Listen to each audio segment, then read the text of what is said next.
I am Owen Mitchell, 70 years old, and my life is built on a 30-year-old lie that I am only just beginning to uncover. 3 months after we buried my wife, Caroline, my children sat me down in a sterile lawyer's office. "Dad," my son Paul said, sliding a folder across the polished table, "it's time to sell the beach house." My daughter Beth agreed instantly. "It's useless, Dad. We're doing this for you." I just nodded, letting them think the old man was too lost in grief to argue. "You're right," I whispered. "You handle it." That night I packed a small bag, grabbed a rusted key I hadn't touched in 3 decades, and started the 12-hour drive to North Carolina. They think I'm visiting an old army buddy in Wisconsin. They think the house is empty and rotting. They have no idea I'm about to find out that their mother's entire life, and their own, was a carefully constructed betrayal. Before I continue this story, and believe me, what I found in that house will chill you to the bone, please let me know where you are watching from in the comments below. Hit that like button and subscribe if you have ever felt that the people closest to you were keeping a terrible secret. The lawyer's office in Chicago was cold, not the temperature, but the feeling.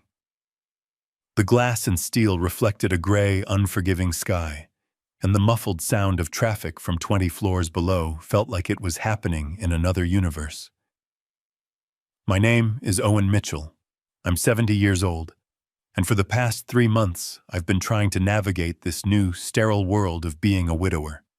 My life had become a checklist of administrative tasks: signing papers, closing accounts, calling insurance companies, trying to figure out who I am now that Caroline, my wife of 45 years, is gone. The grief isn't like a wave. It's a heavy, wet coat I can't seem to take off. My son Paul and my daughter Beth were sitting across from me at that polished mahogany table. They were supposed to be my support system. They were supposed to be grieving with me. But they just looked impatient. Paul, always the practical one at 45, cleared his throat, breaking the heavy silence. He pushed a glossy real estate brochure across the table, shoving aside the stack of probate documents I was supposed to be reviewing. "Dad," he said. His voice was firm, lacking the softness of sympathy. "It's time to sell the beach house." I froze.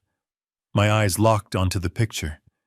The A-frame house, the wraparound porch, the sea oats. Beth, my 42-year-old daughter, chimed in immediately.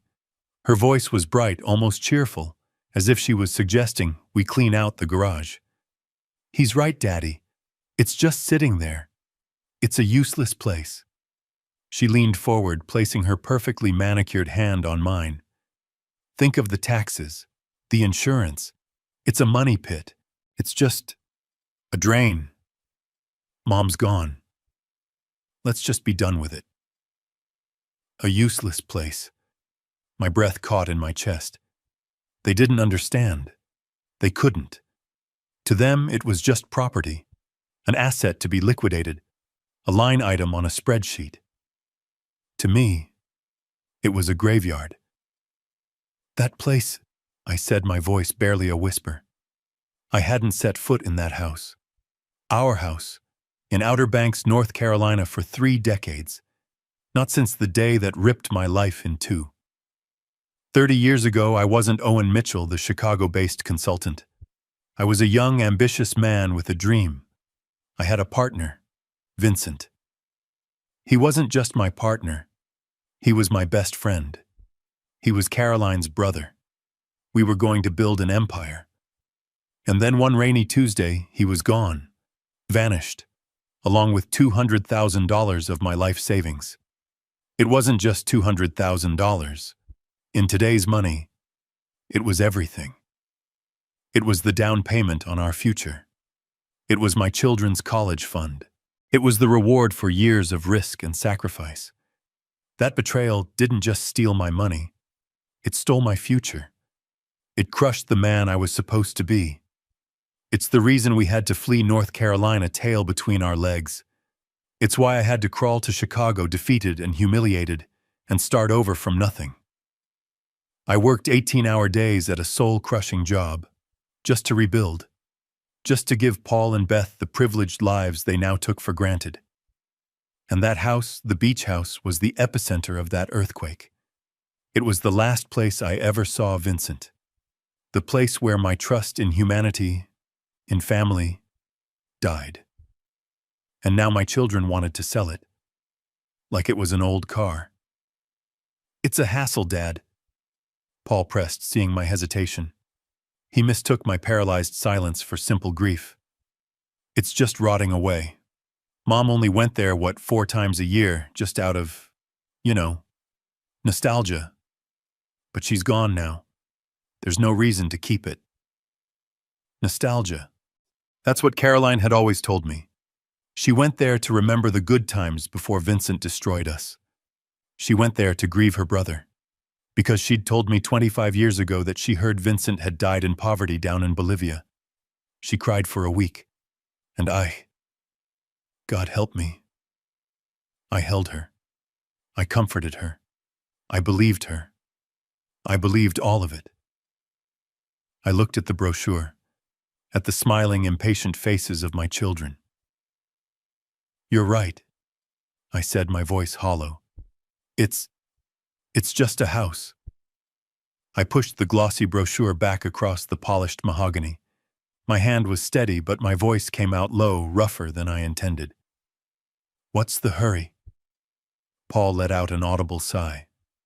The kind of sigh that says, "Here we go again." He exchanged that quick, tired glance with Beth.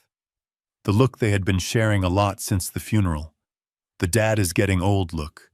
The we have to manage him look. "Dad."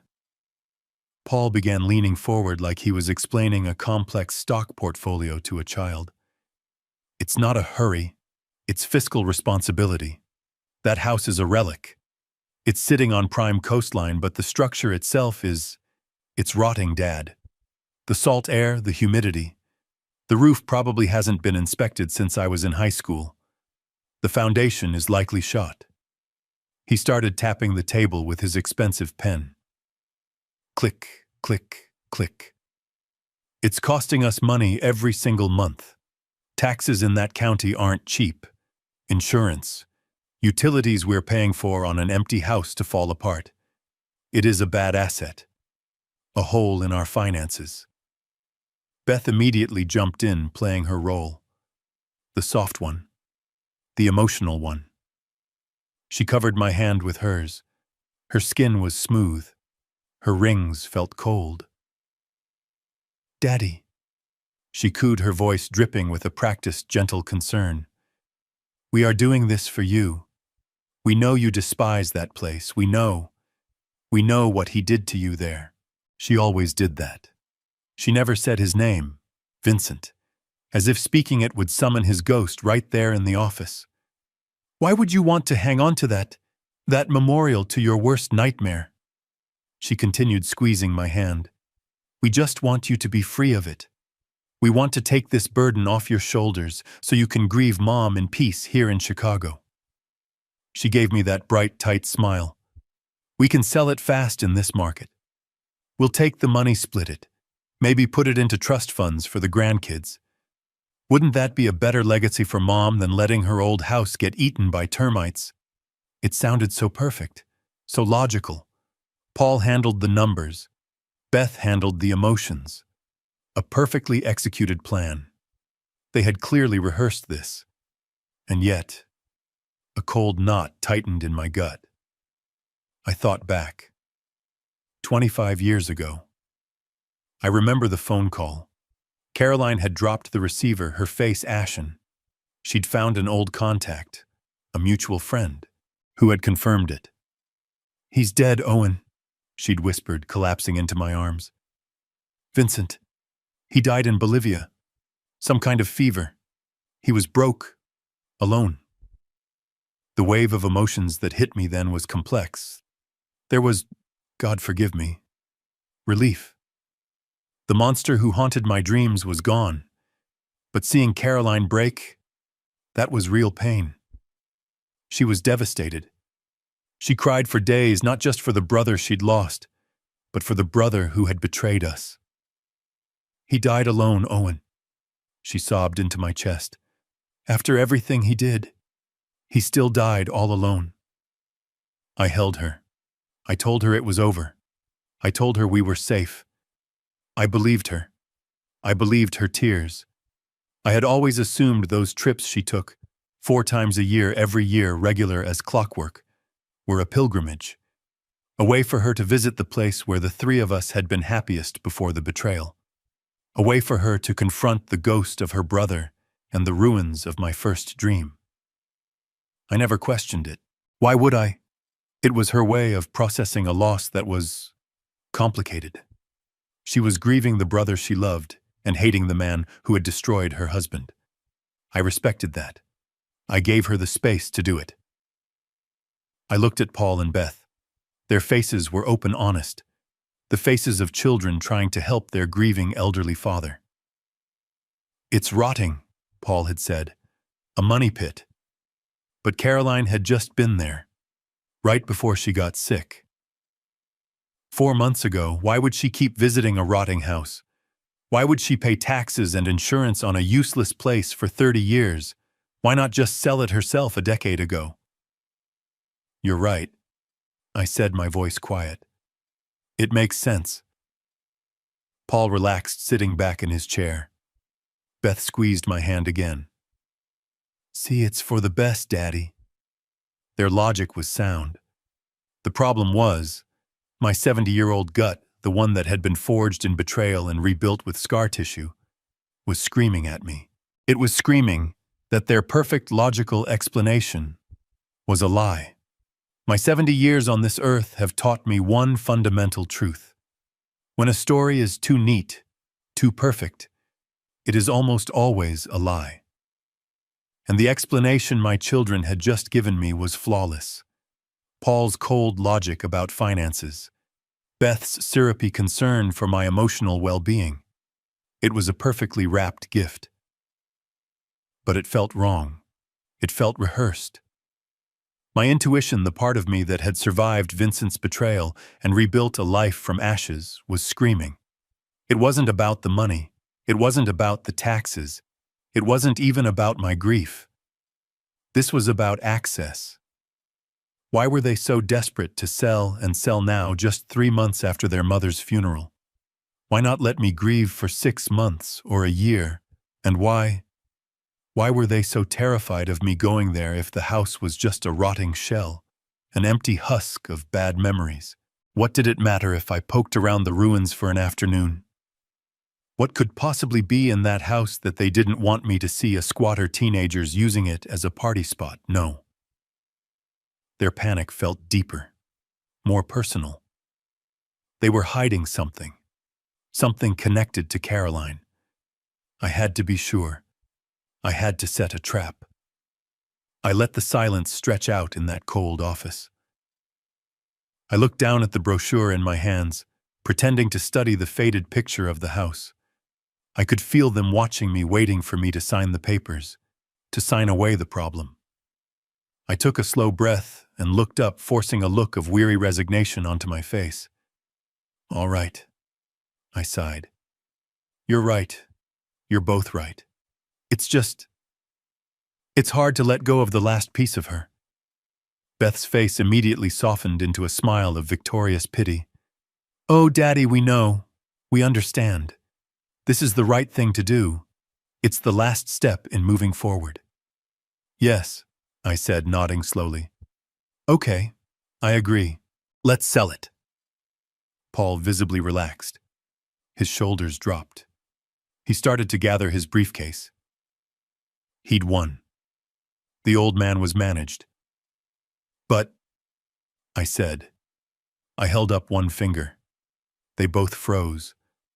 Paul's hand stopped on his briefcase. Beth's smile wavered. "But what?" Paul asked, his voice tight. "I want to go down there. One last time." The shift in the room was instant. It was like a drop in cabin pressure. "Dad, why?" Paul snapped. "There is absolutely no point. It's a 12-hour drive just to look at a dump. Keepsakes, I said. The lie came easily. Your mother. She kept her old journals, the ones from before we were married, and her mother's pearls. She always said she kept them in the nightstand in the master bedroom. I want to look for myself, see if there's anything I want to keep before the realtors come in, and just throw everything in a dumpster. Just one last look. For me. The reaction was not just hesitation. It was violence. No, Paul shouted. It wasn't a suggestion. It was a command. He stood up so fast his expensive leather chair squeaked in protest. Beth looked like I had slapped her. Daddy, no, you can't. I feigned confusion, turning from one to the other. Can't? Why on earth not? It's still my house, isn't it? I'm still the owner. Paul was scrambling, his eyes wide with a panic that was far too intense for a simple trip. No, I mean it's not safe. He stammered, his words tumbling out.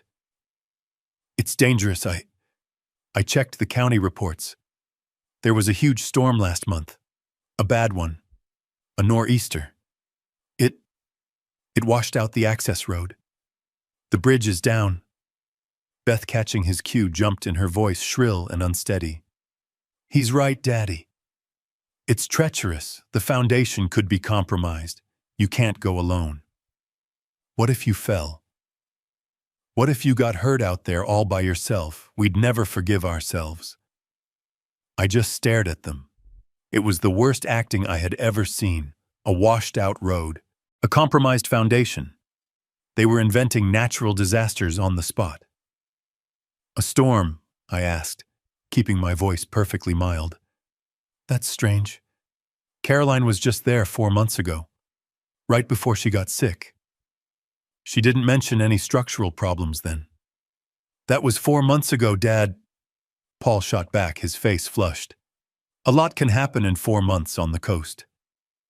It's just not a good idea. We'll hire a local crew. We'll pay them to go in and pack up her things. We'll have them ship everything right here to Chicago. You don't need to lift a finger. I don't mind lifting a finger, Paul. I just want to see it with my own eyes. We forbid it, Beth cried out. Then immediately put her hand over her mouth, realizing her mistake. We strongly advise against it. For your health, the stress, the painful memories. It's just too much for you right now, Daddy. They forbid it. My own children were forbidding me from entering my own home, and that was it. That was the moment. The vague, gnawing suspicion in my gut hardened into cold, solid certainty. They weren't protecting me from a rotting house. They were protecting a secret that was inside that house. A secret they were willing to lie and shout and invent catastrophic weather events to keep. I looked at their terrified, frantic faces. The faces of two people desperately trying to keep a lid on a box that was about to explode. And I knew I had to be the one to light the fuse. I looked at their panicked, desperate faces, the terrible, clumsy acting. It was almost insulting. They really thought I was this simple, this broken. I let out a long, slow breath, a performance of a tired old man giving in. I let my shoulders slump. I rubbed my eyes. All right, I said. My voice was quiet, defeated. All right, you're right. I saw Paul's shoulders drop an inch in relief. Beth's tight, forced smile softened, believing she had won. If it's that dangerous, I continued, if the road is really washed out, then I guess you're right. It's just a silly idea. Too many painful memories down there anyway. I pushed the glossy brochure back toward the center of the table. You handle it. You do what you think is best. I paused, adding a final touch to the performance. Just see if her old journals are in the nightstand, will you? Before you let the realtors in. I'd like to have those. Beth rushed over to put her arms around my shoulders. "Oh, of course, Daddy. We'll save everything that matters. Thank you. You're being so strong. This is for the best." I just nodded, patting her hand. "I know, dear, I know." I went back to my apartment. The silence of the place was deafening. It had been 3 months, but the rooms still felt like they were holding their breath, waiting for Caroline to walk in. Her reading glasses were still on the side table. Her favorite blanket was still folded on the armchair. The smell of her hand lotion lingered in the bathroom.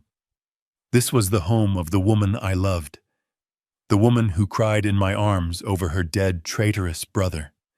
And now her children, our children, were lying to my face. I waited 2 hours, long enough for them to get back to their busy lives, convinced the old man was safely managed. Then I picked up the phone and called Paul. "Hey, Dad." He answered, his voice back to its normal, efficient clip. "Everything okay?" "I'm fine, son. I'm fine," I said. "I'm just calling to let you know. I think I'm going to get out of town for a few days. Just clear my head." I heard him tap on a keyboard. "Oh yeah, Dad. That's a great idea. You deserve it. Where are you thinking of going?" "You remember my old army buddy Jim Peterson up near Eau Claire, Wisconsin? He's been after me to visit for years. I think I'll just drive up there, sit on his porch, maybe do some fishing. Just be somewhere else for a little while." The alibi was perfect. Old widower, old army buddy. It was so plausible it hurt. "Dad, that's wonderful," Paul said, his voice brimming with false enthusiastic support.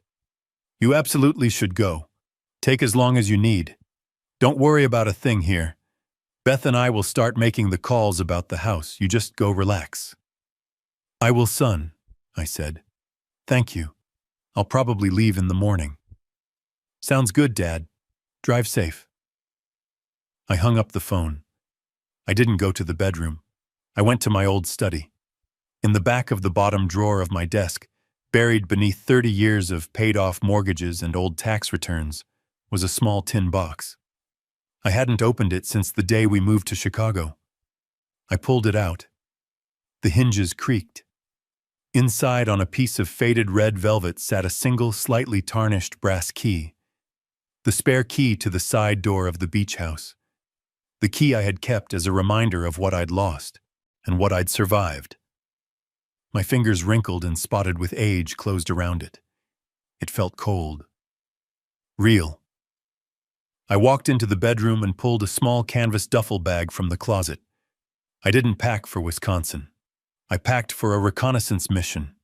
1 change of clothes, a heavy-duty flashlight, my blood pressure medication, a granola bar.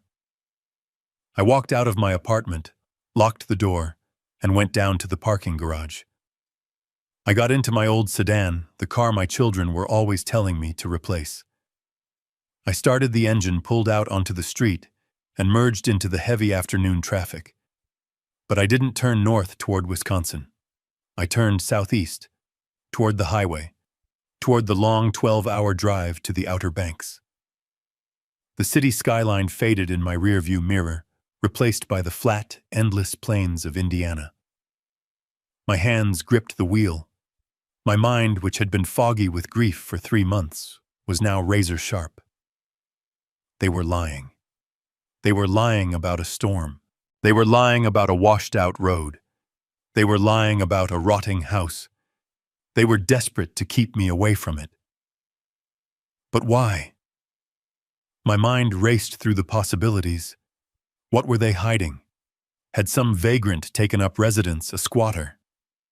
It was possible, but that didn't explain the level of sheer panic in Paul and Beth. You call the sheriff to handle a squatter. You don't invent natural disasters. So what then?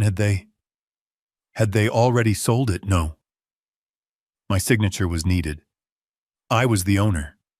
The truth had to be something worse, something they knew I could never, ever forgive. My mind kept circling back to Caroline. Her 4 trips a year, her nostalgia, her tears. What if her trips weren't about grieving her dead brother? What if— I shook my head, trying to banish the thought. It was too monstrous, too insane. But the question had taken root. What was in that house? Who was in that house? I pressed my foot down on the accelerator. The dark highway stretched out in front of me. I had 12 hours to drive, and I knew with a certainty that chilled me to my core that I was not driving toward a house. I was driving toward a 30-year-old secret, and it was going to be so much worse than a squatter. The headlights cut two small, lonely beams into the endless black of the Pennsylvania Turnpike. 3 a.m. The road was empty save for a few long-haul trucks, their red taillights like distant sleeping eyes. My knuckles were white on the steering wheel. The rhythmic thump, thump, thump of the tires on the asphalt was the only sound, a drumbeat pulling the past into the present. You don't forget a betrayal like that. You don't get over it. You just build a new life on top of the rubble. You pour concrete over the crater and pretend it's a solid foundation. But the chasm is always there, right beneath your feet. 30 years. It felt like a lifetime. It felt like yesterday. Vincent. He wasn't just my partner. He was family. He was Caroline's older brother. The charming one, the one with the easy laugh and the silver tongue. I was the practical one, the builder. He was the dreamer, the salesman. "We'll be rich, Owen," he'd said, slinging his arm around my shoulder. "You and me and Caroline. This coast is our oyster." And I believed him. I trusted him. I loved him like the brother I never had. Our company, Outer Banks Designs. It was my first child. We built custom beach homes, beautiful airy things that respected the dunes. I poured every ounce of my sweat into it. And I poured in every dollar, my savings, my father's inheritance, everything, $200,000. It sounds like a lot now. Back then, it was a fortune. Today, it'd be what? $600,000-700,000. It was everything. I remember walking into the office on that rainy Tuesday.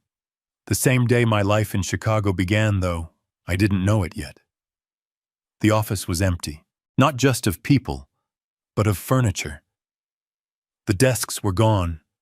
The architectural drawings were gone. The phones were gone. Just a single yellow legal pad on the floor in the middle of the room. On it, Vincent had scribbled 6 words. "I'm sorry, Owen. It's just business." It wasn't just business. It was a crucifixion. I went to the bank. The accounts were empty. Every last cent. Drained. Overdrawn. He'd taken out a line of credit in the company's name right before he vanished. The bank, the suppliers, the subcontractors, they weren't coming for Vincent. He was a ghost. They were coming for me. I was ruined. Utterly, completely ruined. I was 39 years old with a wife and 2 young children, and I was worse than broke. I was buried in debt that wasn't even mine. The shame. It was a physical weight. It crushed my chest. Having to go home to Caroline. Having to tell her that her brother, her own blood, had just destroyed us. That he had stolen our children's future. I remember her face. The disbelief, the horror, the tears. She'd collapsed. She'd cursed his name. She'd sworn she would never forgive him. And I believed her. We declared bankruptcy. We lost the beach house. Or so I thought. The bank seized it. But then at the last minute, Caroline's parents, in a final act of trying to save their daughter's dignity, bought it back from the bank at auction. They gave it to Caroline, put it in her name, free and clear. A safety net, her father had said, his eyes filled with pity for me. So the children, will always have something. I couldn't even look at it. I refused to set foot in it. It was a monument to my failure. We left North Carolina a week later with our clothes in garbage bags and maybe $300 in my pocket. We fled to Chicago, a place where no one knew our names, where no one knew the word Vance was synonymous with failure and humiliation. And I started over. I worked. God, how I worked. 18 hours a day, sometimes 20. I took a job as a foreman for a commercial construction firm. A brutal, thankless job that paid the bills. I left before the sun came up. I came home long after Paul and Beth were asleep. For 10 years. 10 solid years of my life. I didn't see my children grow up. I missed baseball games. I missed ballet recitals. I missed their childhoods. All because of him. All because I had to dig my family out of the $700,000 hole Vincent had thrown us into. I rebuilt our life. I put them through college. I gave Caroline the comfortable life she deserved. I did my duty. The truck in front of me signaled, pulling me from the memory. I was in Ohio now. The sky was turning a faint, sick-looking gray in the east. I hadn't slept. I wasn't tired. The rage, the 30-year-old rage, now fresh and hot and aimed at my own children, was a better fuel than caffeine. They knew. They knew what that house represented, and they were lying to keep me out of it. The sun was high over West Virginia when the pure hot rage began to cool. It did not disappear. It just crystallized. It settled deep in my stomach, turning into something cold, sharp, and focused. My anger at Paul and Beth was simple. It was betrayal. It was greed. I could understand that. What I could not understand, what my mind kept circling back to like a tongue probing a sore tooth, was Caroline, my wife, my partner, the woman who had wept in my arms. I was there. I saw her. I held her as she shook with a fury that matched my own. He destroyed us, Owen. She had choked out her face, buried in my shoulder. He destroyed you. After everything, my own brother. I hope I never see his face again. I hope he rots. I believed her. I believed those tears. They were the glue that held us together as our world fell apart. And I believed her 25 years ago. I remember the phone call. Phone. She'd found an old mutual friend from back home. She dropped the receiver, her face ashen. "He's dead, Owen," she'd whispered, collapsing against the kitchen wall. "Vincent. He died in Bolivia. Some fever. He was broke. He died all alone." I had felt relief. God forgive me, I felt relief that the monster was finally gone.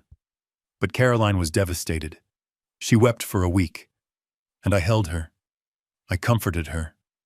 I told her the nightmare was finally, truly over.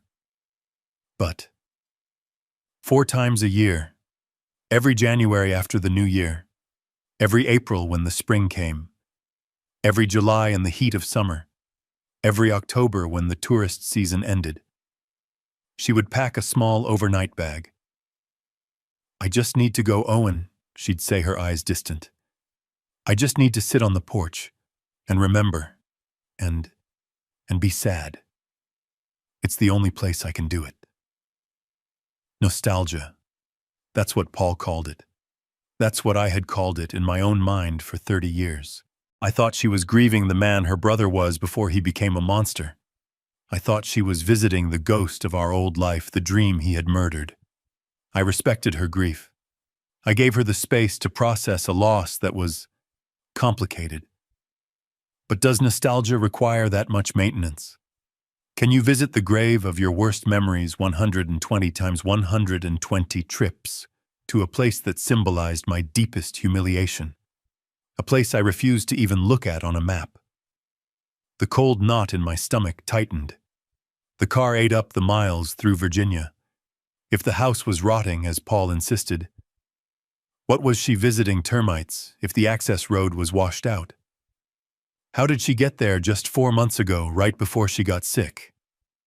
And then the thought, The one I had been actively violently pushing out of my mind since the lawyer's office.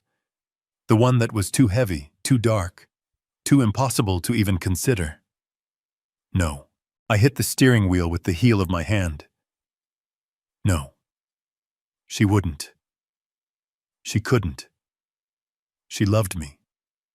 She was my partner. She held my hand as we rebuilt our lives from the very ashes he left behind. She would not protect him. She would not lie to me. Not like that. Not for 30 years. The thought was insane. It was the product of a grieving, sleep-deprived 70-year-old mind. Vincent was dead. Dead in Bolivia. Caroline visited a graveyard of memories. My children were just greedy, trying to liquidate an asset and lying badly to do it because they thought I was a fragile old man. That had to be the truth. But my gut that had survived Vincent, that had survived 10 years of 18-hour days, it whispered that the truth was something far, far worse. The air changed. I could smell it before I saw the water. The sharp, clean, unmistakable tang of salt and decay. I crossed the Wright Memorial Bridge, the long, low expanse over the Currituck Sound. The water was a flat gray-blue. I saw the familiar sign, Nag's Head, Kill Devil Hills. I drove right past the turnoff for my street, the street that led to the house. I could not go there. Not yet. I was an investigator now. I was a man betrayed, and I needed evidence before I walked into that house. If I was wrong, if I burst in and found nothing but cobwebs and rotten floorboards, I would be the paranoid old fool they all thought I was. But if I was right, I needed ammunition. When you are going to war, you do not show up unarmed. Paul and Beth had given me my weapons. They had given me their lies. Lie number 1. It's a money pit, Dad. The taxes. Lie number 2. It's rotting. It's a drain. I parked my old sedan in the public lot behind the courthouse, a small, unassuming brick building. I felt the humid coastal air wrap around me as I stepped out of the car. My legs were stiff from the drive. I didn't go to the house. I didn't go to the police. I walked slowly, but with a purpose I hadn't felt in months, toward the double doors of the Dare County Tax Assessor's office. I needed to see just who had been paying for this useless house. The Dare County Tax Assessor's office hadn't changed in 30 years. The same dull beige walls, the same flickering fluorescent lights that cast a sick, buzzing glow on everything. The same smell of old paper dust and weak burnt coffee. Time moved differently here, thick and slow like molasses. I stood in the short line, my heart thumping a strange, heavy rhythm against my ribs. I felt out of place in my travel-rumpled clothes. The woman in front of me was arguing about a zoning variance for a new dock. This was stupid. What was I even doing? Paul was right. I was a grieving old man chasing shadows. The taxes were probably delinquent. The house was probably a wreck. I was about to embarrass myself. Next, a flat voice called out. I stepped up to the high counter. The clerk, a woman in her late 50s with enormous glasses and a name tag that read Sharon, looked up at me without interest. Can I help you? Yes, I said, clearing my throat. My voice sounded rusty. I'd like to check the property tax records for my house. I'm the owner. Owen Mitchell. I gave her the address on Beachcomber Drive, the one I hadn't said aloud in decades. Mitchell. She repeated, her fingers tapping slowly on the old yellowed keyboard. Owen, right. Let's see here. This was it. She was going to pull up the file and tell me I owed thousands in back taxes and penalties. She would confirm Paul's story, and I would get back in my car, drive the 12 hours to Chicago, and sell the godforsaken house, finally putting the past to rest. Here we are, she said. She turned the monitor slightly toward me, though it was still mostly obscured by her large potted fern. Beachcomber Drive. Yes. A-frame, 3-bed, 2-bath. That's the one. That's it, I said. I'm looking for the outstanding balance. My son. He's been handling the finances, and he mentioned we were behind. I just want to see what the total damage is. Sharon adjusted her glasses and clicked the mouse a few more times. She frowned. She clicked again. Behind, she said, looking at me over the rim of her glasses with genuine confusion. Mr. Mitchell, you're not behind on anything. My blood went cold. I'm not. No, honey, she said, tapping the screen. This account is in perfect standing. It's immaculate. Paid on the dot. Every quarter. For, well, looks like for the last 30 years. The room seemed to tilt. 30 years. Are you sure?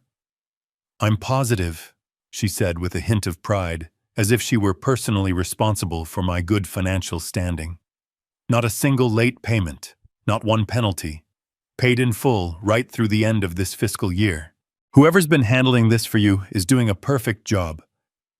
A high-pitched ringing started in my ears. Paul's voice echoed in my head. It's costing us money. Taxes. A money pit. A blatant, bald-faced lie. My mind was scrambling. Who? I leaned in closer, dropping my voice. Can you tell me who made the payments or how they were paid?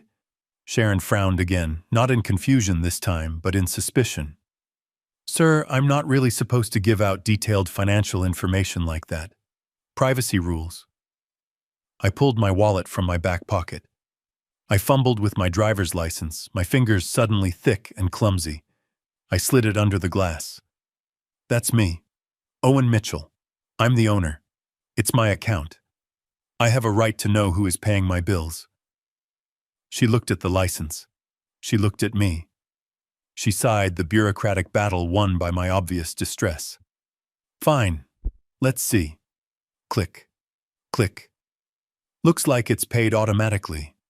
A direct debit from a local account. First Coast Community Bank, account ending in 4091. I stared at her. First Coast Community Bank. I had never heard of it. I had never opened an account there. My money, our money, was all in Chicago. Is there a name on that account? I whispered. All I can see is the account number, sir. It's just an auto draft. But it's been paying this bill like clockwork for a very, very long time. I thanked her. I don't remember walking out of the office. I found myself standing on the sidewalk, the bright coastal sun, feeling like an interrogation lamp.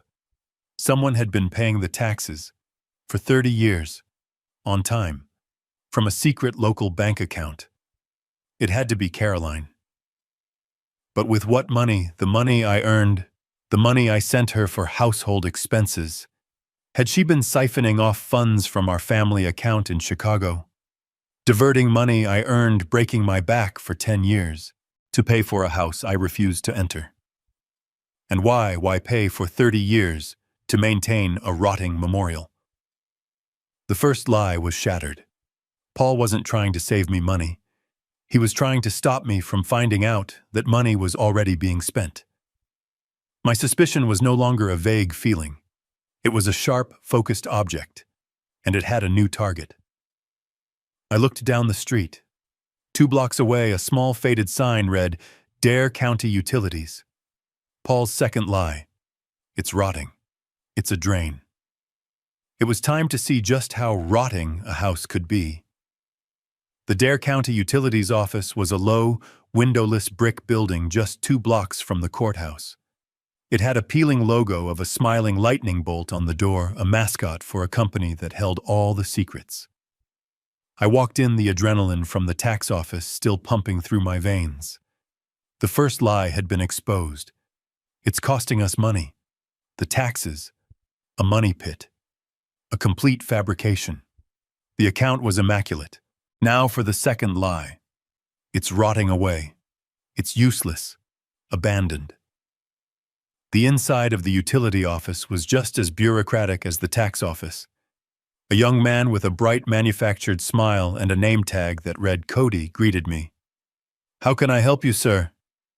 I recited my rehearsed lines. I was Owen Mitchell. I was the owner. My wife had passed. My son was supposed to be handling things. I was worried the bills had piled up. I was here to settle the account. I slid my driver's license under the glass partition. Cody's fingers flew across his keyboard. "Ah, yes, Mr. Mitchell. Beachcomber Drive. I see the account right here." I leaned in, playing the part of the confused, grieving old man. I'm afraid it's probably a mess. The house has been empty for a very long time. It's just rotting. You know, I'm assuming the power was shut off years ago. I'm just here to pay whatever reactivation fees there are so the realtors can show it." Cody looked up from his screen, his brow furrowed in genuine confusion. "Shut off, sir? Why would it be shut off? This account is in perfect standing. Paid every month. On time." The blood in my veins turned to ice. It is. Yes, sir. Looks like it's on an automatic draft. From First Coast Community Bank. Account ending in 4091. The same secret account. Caroline's account. "I see," I managed to say, my throat tightening. "Well, that's a relief. Could you tell me what the recent bills have been? I assume it's just a minimal service fee, just to keep the pipes from freezing." Cody turned his monitor toward me. "Minimal, sir, not exactly. This account is, it's very active." I stared at the numbers. They blurred. I blinked, forcing them into focus. The bill for last month was $247. The month before, $262. The month before that, $255. These were not the bills of an empty house. These were the bills of my house in Chicago. That's very high," I whispered. "How is that possible?" Cody shrugged, tapping the screen. "Well, it's an all-electric house, sir. And looking at the usage chart, the air conditioning, it's been running pretty much constantly for the last 3 months. It's high, yeah, but it's pretty average usage for a family. For someone living there full-time." Living there. Full-time. Paul's voice sharp and panicked. "It's dangerous.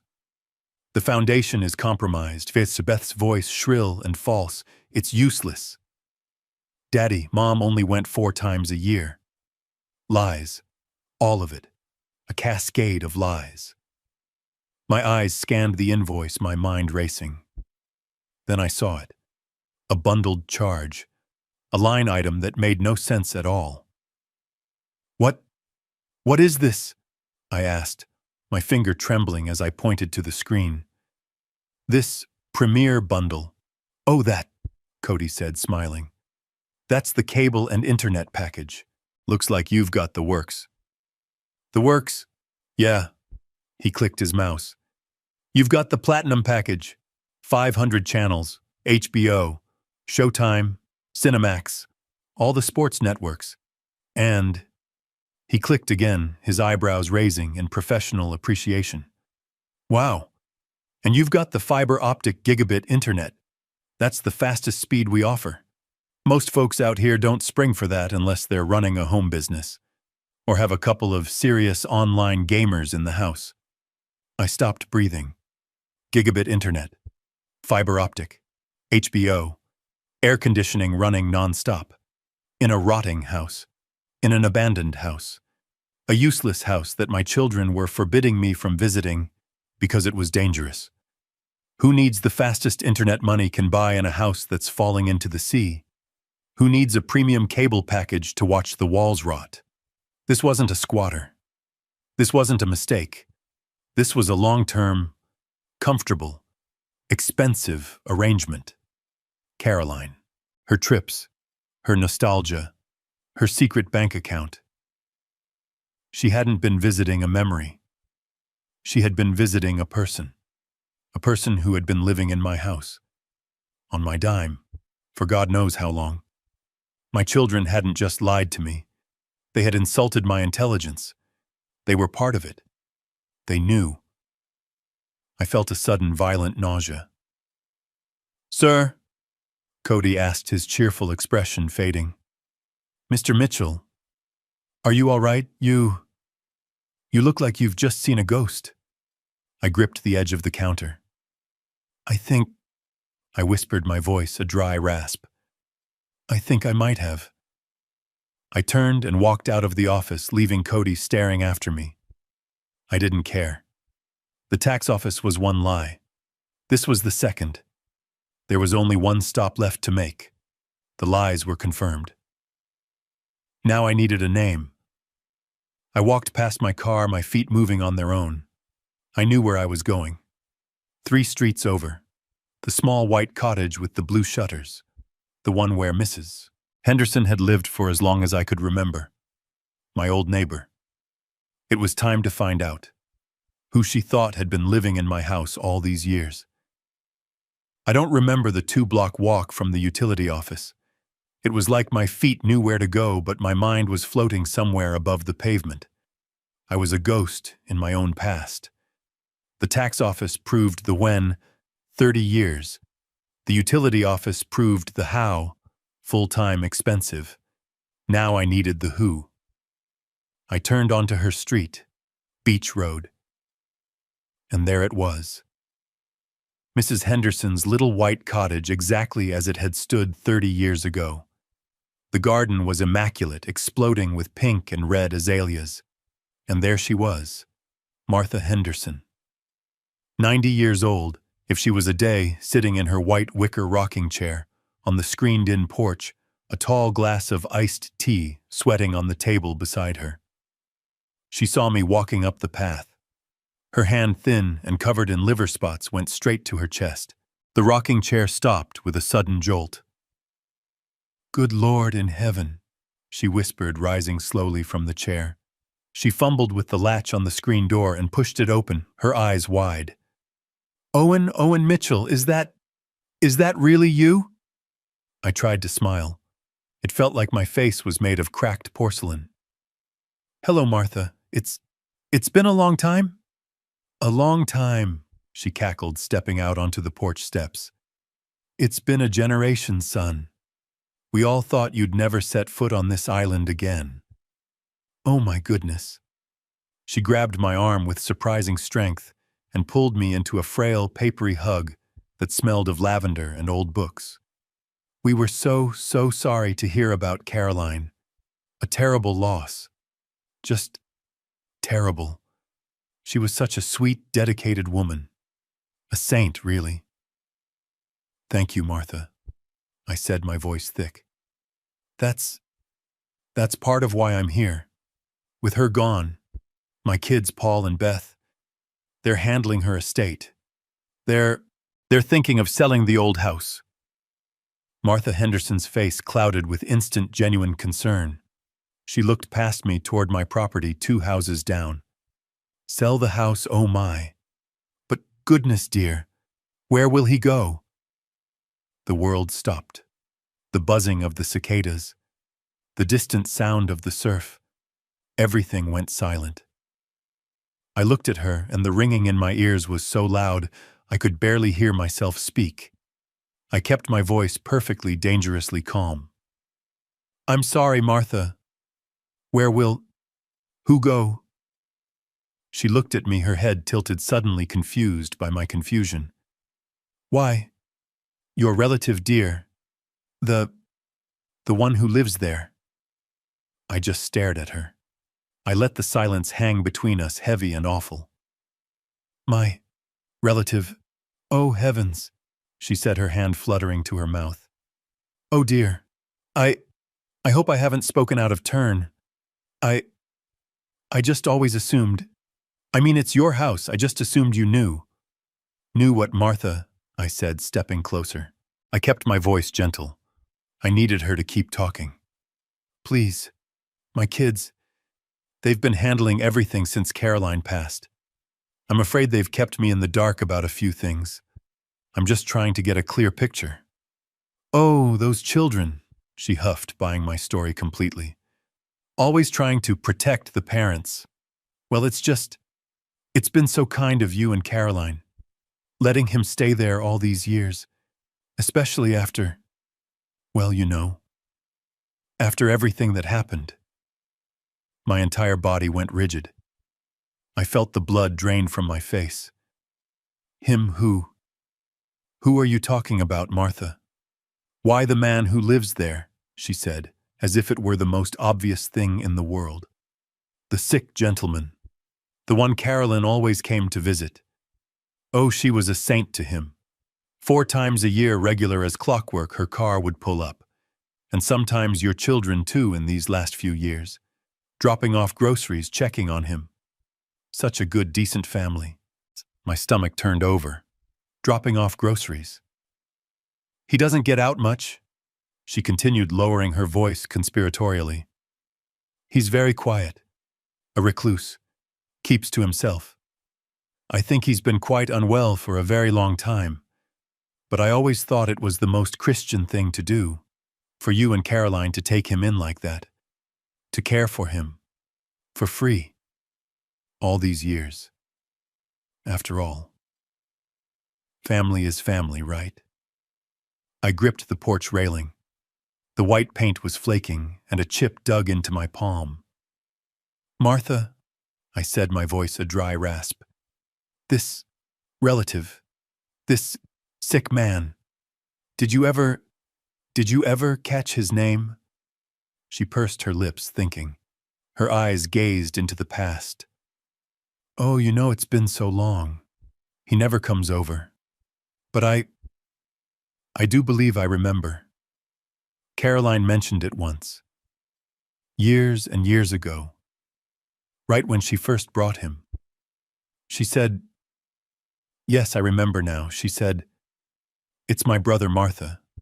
It's Vincent. He's come home, and Owen and we're going to take care of him. I don't remember saying goodbye to Martha Henderson. I think I just nodded. I turned away from her porch, from her kind, concerned face, and I started walking. My legs felt like they were made of lead, but they moved. Vincent, she had said. Her brother Vincent. She brought him home. Not dead in Bolivia. Not a ghost. Not a memory.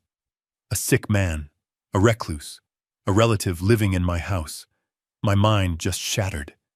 The 30 years of my life in Chicago, the 18-hour days, the missed baseball games, the grief I shared with my wife. It was not real. It was a play. A sick, elaborate stage play. And I was the only one in the audience who did not know the script. Caroline. My Caroline. She had not just lied. She had orchestrated. She had chosen him, the man who destroyed me, over me. And she had used my money, the money I earned rebuilding our lives, to fund his comfortable retirement. She had used my pain as the very shield to protect her secret. She knew I would never go to that house. It was the one place on earth I would never, ever look. It was the perfect hiding spot. And Paul. And Beth. Dropping off groceries. My children. The ones who sat in that lawyer's office, their faces masks of false sympathy, trying to protect me from painful memories. They were not protecting me. They were protecting him. They were protecting their inheritance. They just needed the old man to sign the papers so they could get rid of the family's dirty secret. The secret living in the house. A storm washed out the road. The foundation is compromised. The lies were so insulting, so clumsy. I was back in my car.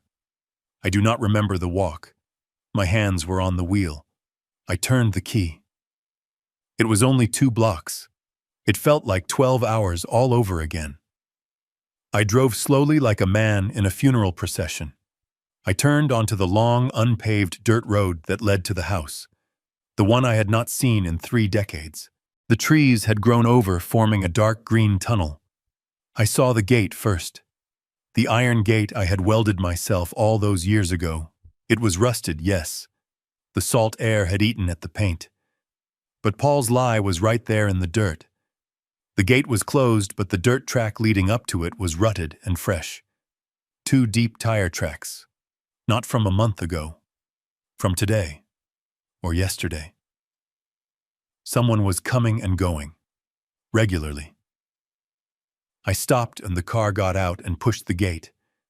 The hinges screamed in protest, a long metal shriek. But they moved. They had not been changed. I drove the last 100 yards and pulled up onto the patchy, overgrown yard. And I saw it. Tucked away on the side, partially hidden by a large, overgrown oleander bush, was a truck. A late 90s Ford Ranger. Battered. Rust spots on the fenders. But the tires were new. It was someone's vehicle. I got out of my car and just stared. The house was not rotting. The grass was cut. Not manicured, but it was trimmed. Recently. The porch steps, the ones I built, were solid. They were not compromised. And the windows were not dark, empty holes. They had curtains. Faded, yellow-flowered curtains. The kind Caroline's mother used to have. Someone was living here. Someone was home. I walked to the side door. The one we always used after coming back from the beach, sandy and wet. I reached into my pocket. My hand was shaking. Not with fear. With a rage so cold it made my joints ache. I pulled out the small, tarnished brass key. The key I had not touched in 30 years. This was the moment of truth. They would not be that stupid. They would not be that arrogant. They would have changed the locks. Of course they changed the locks. This key was just a relic, a useless piece of metal. My trembling hand brought the key to the lock. The lock was old, coated in green patina and salt crust. I pushed the key in. It slid. It slid all the way in, with a smooth, oiled click that echoed the final snap of my breaking heart. It fit. They never changed the locks. They were so confident I would never return, so certain that my pain was a permanent barrier. They never even bothered. For a long moment I just stood there, my hand on the key. This was it, the end of the lie. I did not want to turn it. I wanted to get back in my car. I wanted to drive back to Wisconsin, the Wisconsin I never went to. I wanted to be the old, grieving widower, the man who knew nothing. But I could not. I turned the key. The mechanism clicked. The tumblers fell. The door was unlocked. I pushed it open. It swung inward with a low, soft creak. The smell hit me first. Not the smell of rot and mildew. Not the smell of an abandoned, sea-damaged home. It was the smell of life. Stale cigarette smoke. Old coffee. The faint, sweet smell of microwave dinners and dust. I stepped inside, into the house I built. For the first time in 30 years, I pushed the door open. The creak of the hinges was loud in the silence of the afternoon. I stepped inside, and the lies, all of them, evaporated in an instant. The house was not rotting. The house was not abandoned. My son Paul had lied. My daughter Beth had lied. It was not the smell of mildew and decay that hit me. It was the smell of life. A thick, stale, human smell. Old cigarette smoke. The aroma of day-old coffee. A faint, greasy smell of microwaved food. The air was warm, lived in. My eyes adjusted to the dim light. The curtains, the faded yellow-flowered curtains Martha Henderson mentioned, were drawn against the bright afternoon sun. Dust motes danced in the single beam of light coming from the door I had left open. It was not empty. It was cluttered. There were newspapers, weeks of them piled high on the dining table I had built with my own hands. There were dirty coffee mugs on the floor, an overflowing ashtray on the end table, a rumpled wool blanket thrown over the sofa. This was not a useless place. This was a home. I took another step, and I saw him.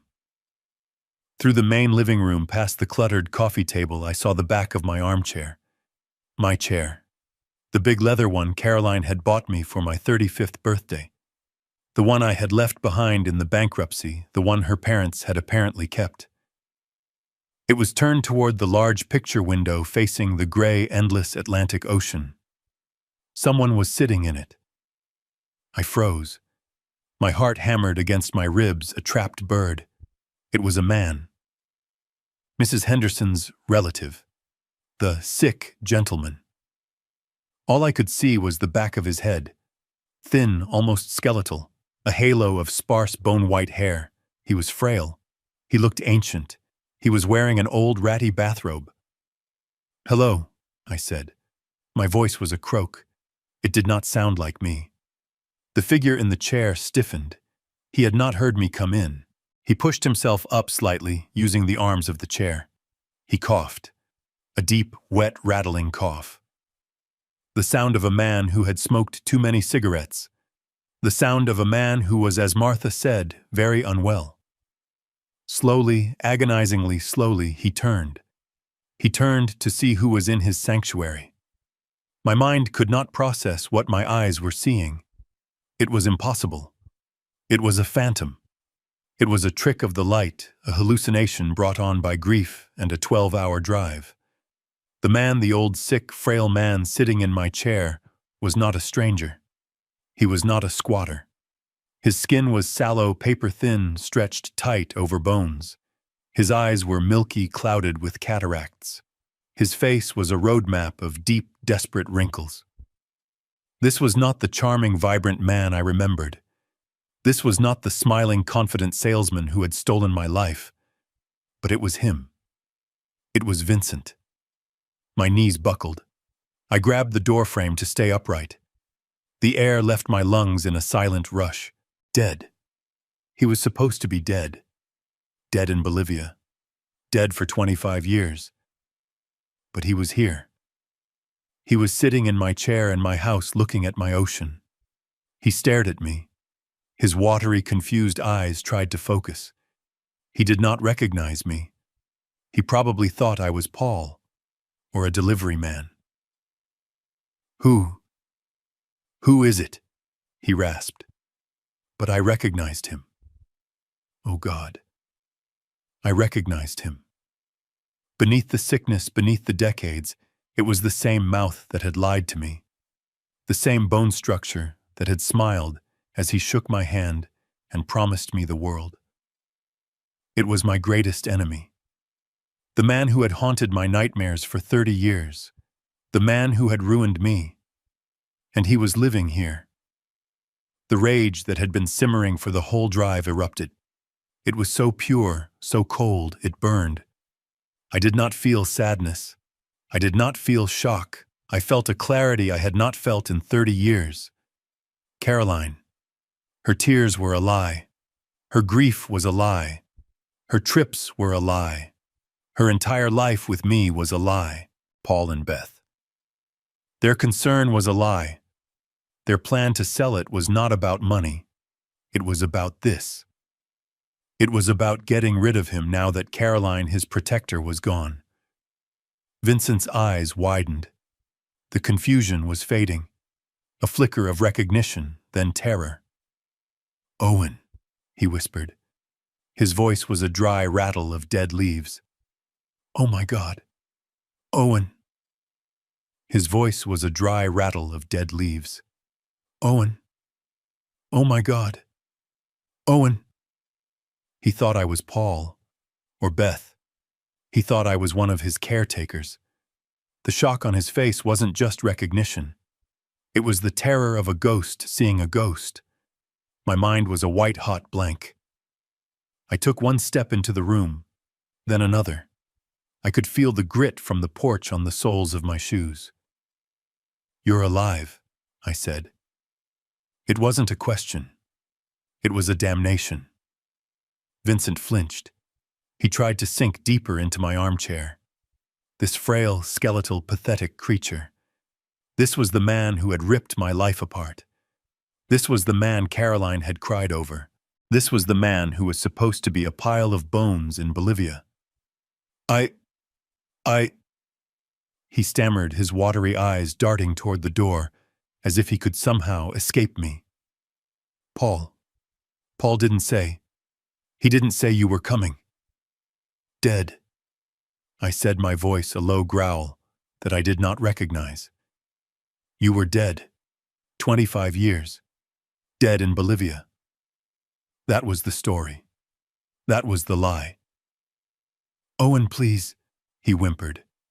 He raised a shaking, paper-thin hand. Please.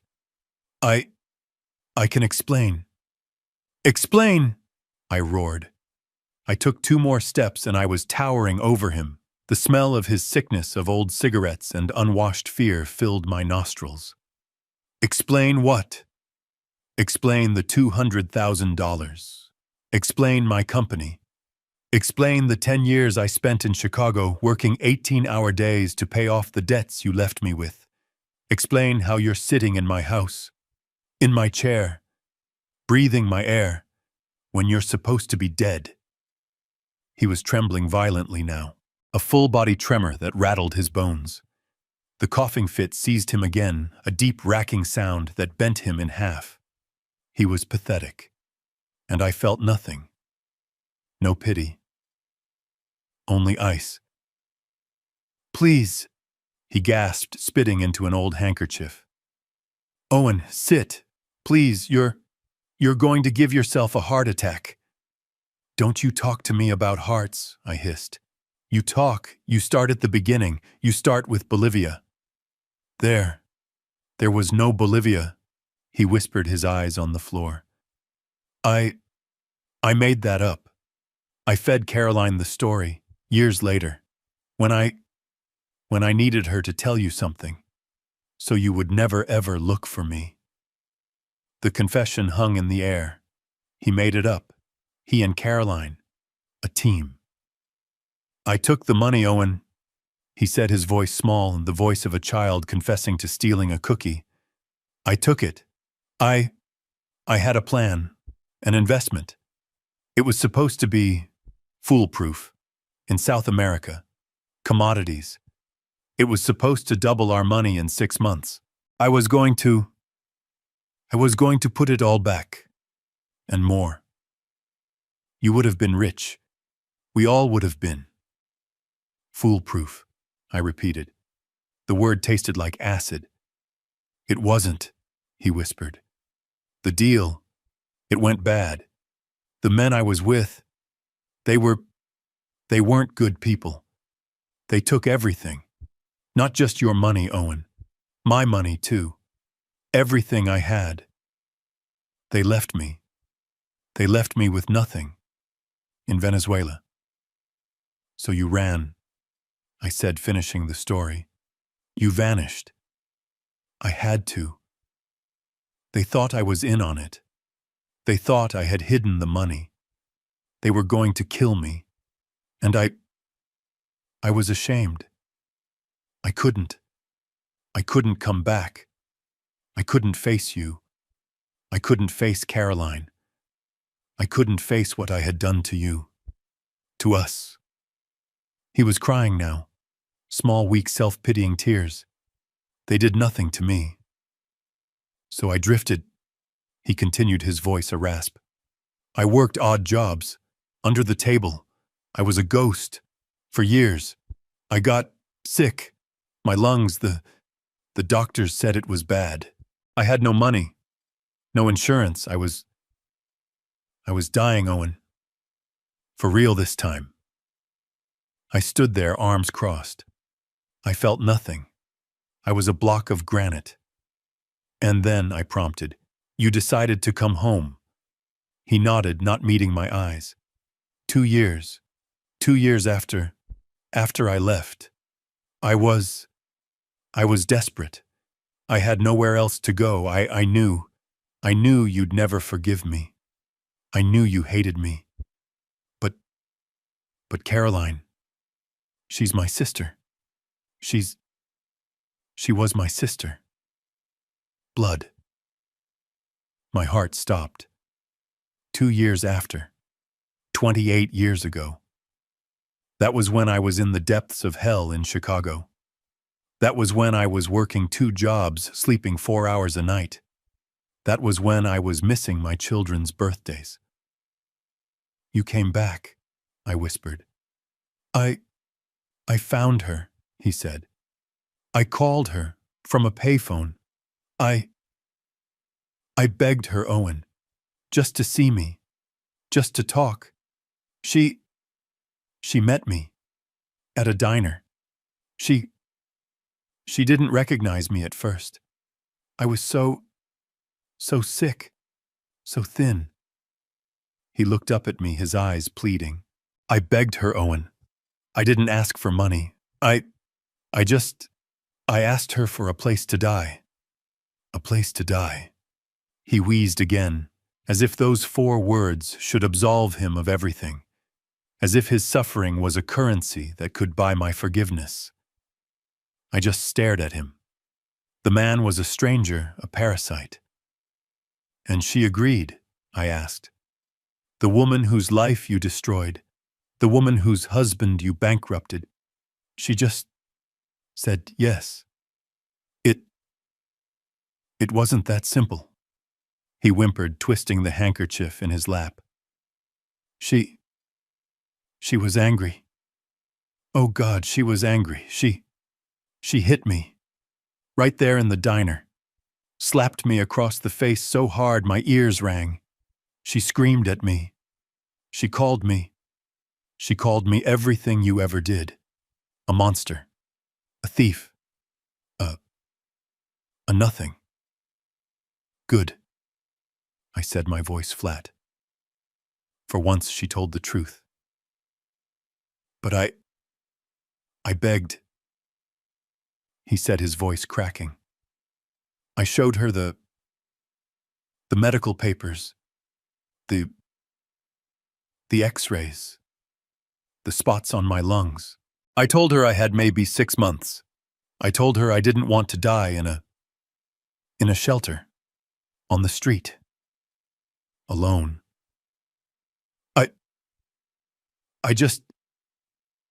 I kept saying I was her brother. I was blood." He looked up at me, his eyes pleading for me to understand.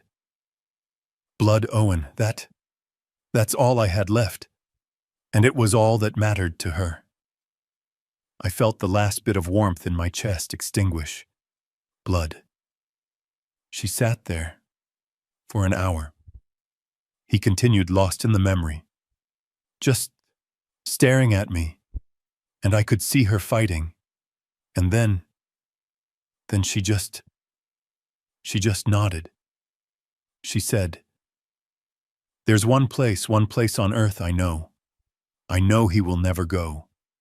One place he hates, more than he hates you. My own house, my home, the place I had built with my own hands, the monument to my greatest failure." She hadn't seen it as a graveyard. She had seen it as a safe house. She had taken the very trauma he had inflicted on me, and she had weaponized it. She had used my pain as a lock, as a shield, to hide her betrayal. It was brilliant. It was diabolical. "She brought me here," he whispered. "That night, in the dark. She used her old key, the one her parents gave her. She said, 'Stay here, Vincent. Don't go out. Don't be seen. And I will take care of this. Take care of this,' I repeated. The words were mechanical. "You mean the bills?" She set up an account, a local bank, First Coast Community. She put money in it, for the taxes, for the utilities, so it would all just run automatically, so no one would ask questions." "What money, Vincent?" I asked, though I already knew the answer. The blood was roaring in my ears.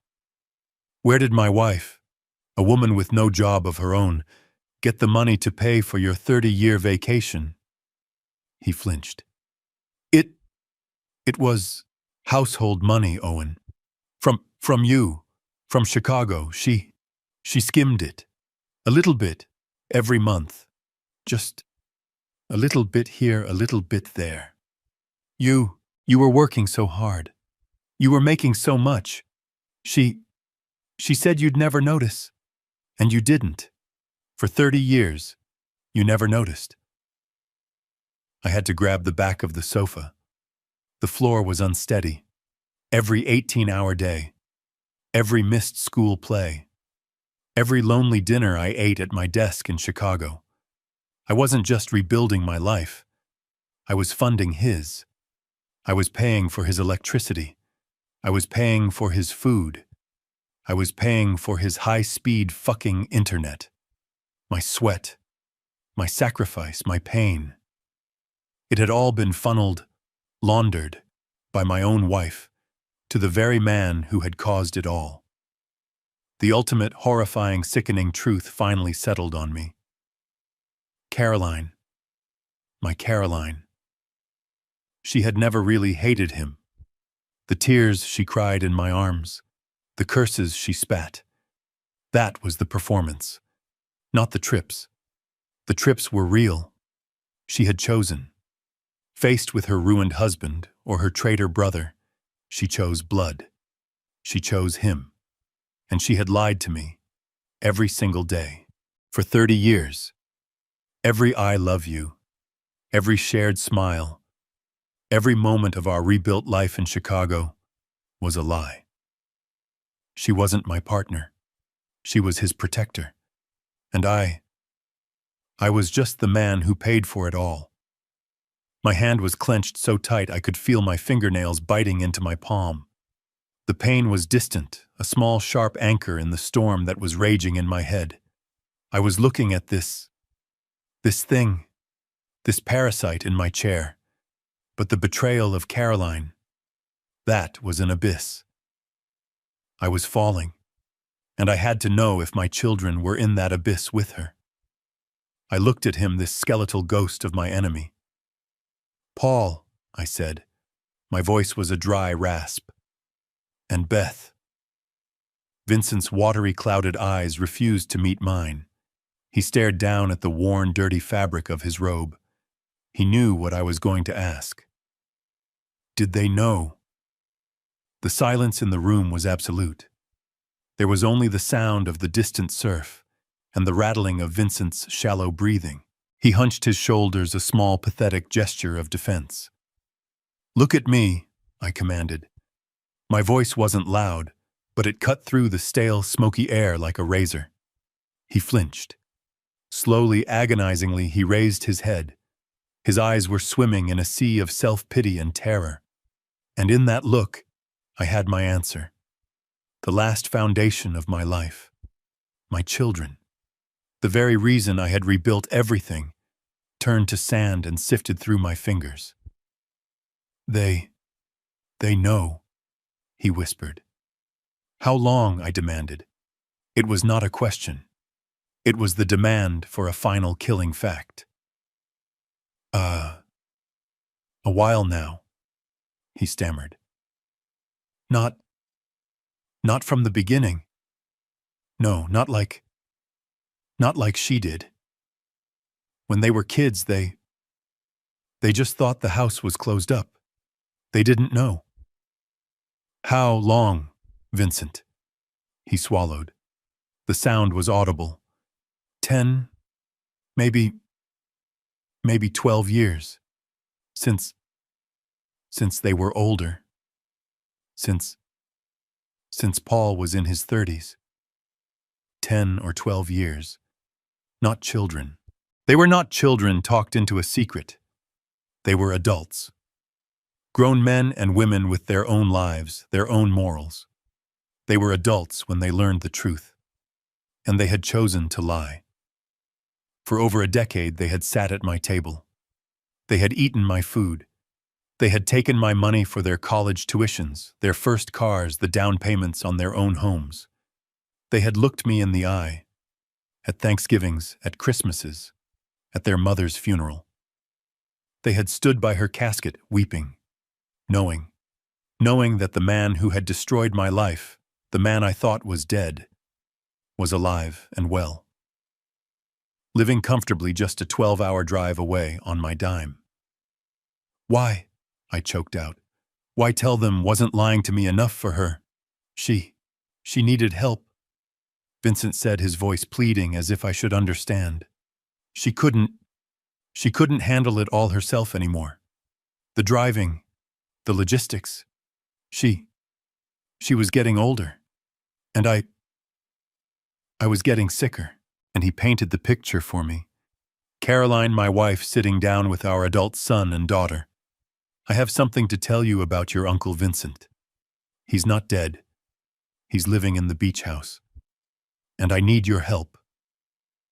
Help, I repeated. The word tasted like ash. Just with supplies, he explained, as if this made it better. Groceries, medicines. They would come when she couldn't make the trip. They had the password for the online accounts, to pay the bills, the internet, the power, the ones I couldn't pay myself. Martha Henderson's voice echoed in my head. Sometimes your children, too, dropping off groceries. Such a good, decent family. Paul's voice sharp and panicked in the lawyer's office. It's dangerous. The road is washed out. Beth's voice shrill and false. We're doing this for you, Daddy. We know you despise that place, the sheer, calculated, breathtaking cruelty of it. They weren't just lying. They were acting. They were performing a play. A long 10-year performance of the loving, concerned children. All while they were active participants in my humiliation. They were their mother's accomplices. They were his caretakers. They didn't want to, Vincent added as if it mattered. At first, Paul was angry. He said what I did to you was unforgivable. He argued with his mother. He told her she had to tell you. But he didn't, I stated. The ice was spreading from my chest to my limbs. No, Vincent whispered. No, because Caroline, she made them promise. Promise what? To protect her. She told them, if you ever found out, you would leave her, that you would hate her, that it would destroy the family. She made them swear on their love for her that they would never ever tell you. She said she was protecting you, Owen. Protecting you from the hurt, from the truth. From the lie was so profound, so twisted. It was almost beautiful in its monstrosity. They were betraying me to protect me. They were enabling my enemy out of love for me. So they promised, I said, the last bit of my old life turning to glass and shattering. They promised their mother. They chose her. They chose you over me, over the truth. They were trapped, Owen. What could they do? It was their mother's wish. She was lying, I said. And they were helping. The puzzle was complete, and the picture it formed was grotesque. It was a portrait of my entire family, Caroline, Paul, Beth, all standing together, their arms linked, and me, on the outside, looking in, the fool, the provider, the clueless old man, the man who just paid for it all. I stood there in that cluttered, smoke-filled room, the air thick with the smell of his sickness. Vincent had stopped talking. He was just watching me, waiting for me to explode, waiting for me to call the police, waiting for the final judgment. But I was not looking at him. I was seeing everything. The last 30 years, the last 10 years, the last 3 months. It all snapped into place, the jagged, broken pieces of my life forming a single horrifying picture. It was suddenly perfectly clear. Paul's voice in that sterile lawyer's office. It's time to sell, Dad. It's rotting. Beth's voice dripping with false sympathy. We're doing this for you, Daddy. To take this burden off your shoulders. Their urgency, their panic. The clumsy, stupid lies about storms and washed-out roads. It was not about the taxes. It was not about the insurance. It was not about sparing my feelings or getting money for the grandkids. It was about her. Caroline. For 30 years, she was the linchpin. She was the protector, the provider, the one who managed this grotesque secret. She had paid the bills. She had opened the secret bank account. She had managed the logistics of his existence. She had kept her traitor brother fed and sheltered and supplied with premium cable television. And then, she was gone. 3 months ago, we buried her. And in that moment, for Paul and Beth, everything changed. Their protector, their co-conspirator, the one who held the entire fragile arrangement together, was dead. The money pipeline from Chicago, the household money she skimmed from me, was gone. The secret bank account was likely frozen or worse, in her name alone. The supplies had stopped. The entire elaborate 30-year charade was suddenly catastrophically unsustainable. My children. They had not been grieving. They had been panicked. They had inherited a problem named Vincent. A living, breathing, smoking, expensive secret, sitting in a house that did not belong to them. A house that belonged to me. They knew. For 10 years they had known. They were accomplices, and now the responsibility, his responsibility, had fallen squarely on their shoulders. They had to deal with the monster in the closet, but they couldn't just throw him out. He was their uncle. He was their mother's dying wish. And more importantly, he knew their secret. He knew they had been lying to me for a decade. He had leverage. So, they formed a plan. A quick, desperate, clumsy plan. We have to sell the house. It was the only solution. It was perfect. They would liquidate the asset. They would get rid of the evidence. They would sell my house. Take the money, give a significant chunk to Vincent to buy his silence, and ship him off to some cheap anonymous nursing home 1,000 miles away. And me, I would get the rest of the money none the wiser. I would just be the sad old widower grateful to my loving, dutiful children for handling the burden of my painful past. The plan was flawless, except for one thing. Me. I, the clueless old man. The grieving, fragile fool who was supposed to just stay in Chicago and sign the papers, had decided to come. My words in the lawyer's office echoed back to me. I want to go down there. One last time. Their reaction. No, it's dangerous. The foundation is compromised. It was not a lie to protect me from bad memories. It was a desperate, panicked attempt to stop me from finding the living, breathing proof of their decade-long betrayal. They were terrified I would show up. Right now. Before they could clean up the mess. Before they could evict the family skeleton. My children. My Paul. My Beth. They had not just lied. They had actively conspired against me. They had looked at their mother's grave, and instead of feeling grief, they had seen a logistical nightmare. Their immediate calculated response to her death was not sorrow. It was damage control.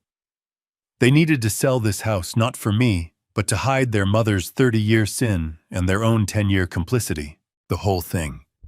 The whole rotten, disgusting, heartbreaking thing was finally hideously clear. I was the last person to know the truth about my own life. I pulled my phone from my pocket. Vincent flinched violently. His entire body recoiled into the chair. His watery eyes widened in pure animal terror. What are you doing?" he hissed, his voice a dry panic. You're calling the police, Owen, no. Please, don't. Please, I'm a sick man, I'm dying. They can't put me in jail. Not like this. Please." He started to cough again, a desperate choking sound as he tried to get up to plead. I looked at him. The man who had stolen my life, my savings, and 30 years of my marriage. The man who had turned my wife and children into liars. He was begging me not to call the police. I laughed. It was not a nice sound. It was cold. It was brittle. It was the sound of something that had been frozen solid for 30 years finally breaking. "Police," I said, my voice dangerously calm. "No, Vincent. I'm not calling the police. Not yet." I held the phone up so he could see the screen.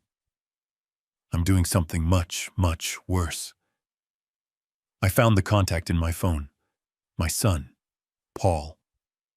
I pressed the name. "I'm calling your caretakers," as I said. "I'm calling the liars. I'm calling my son."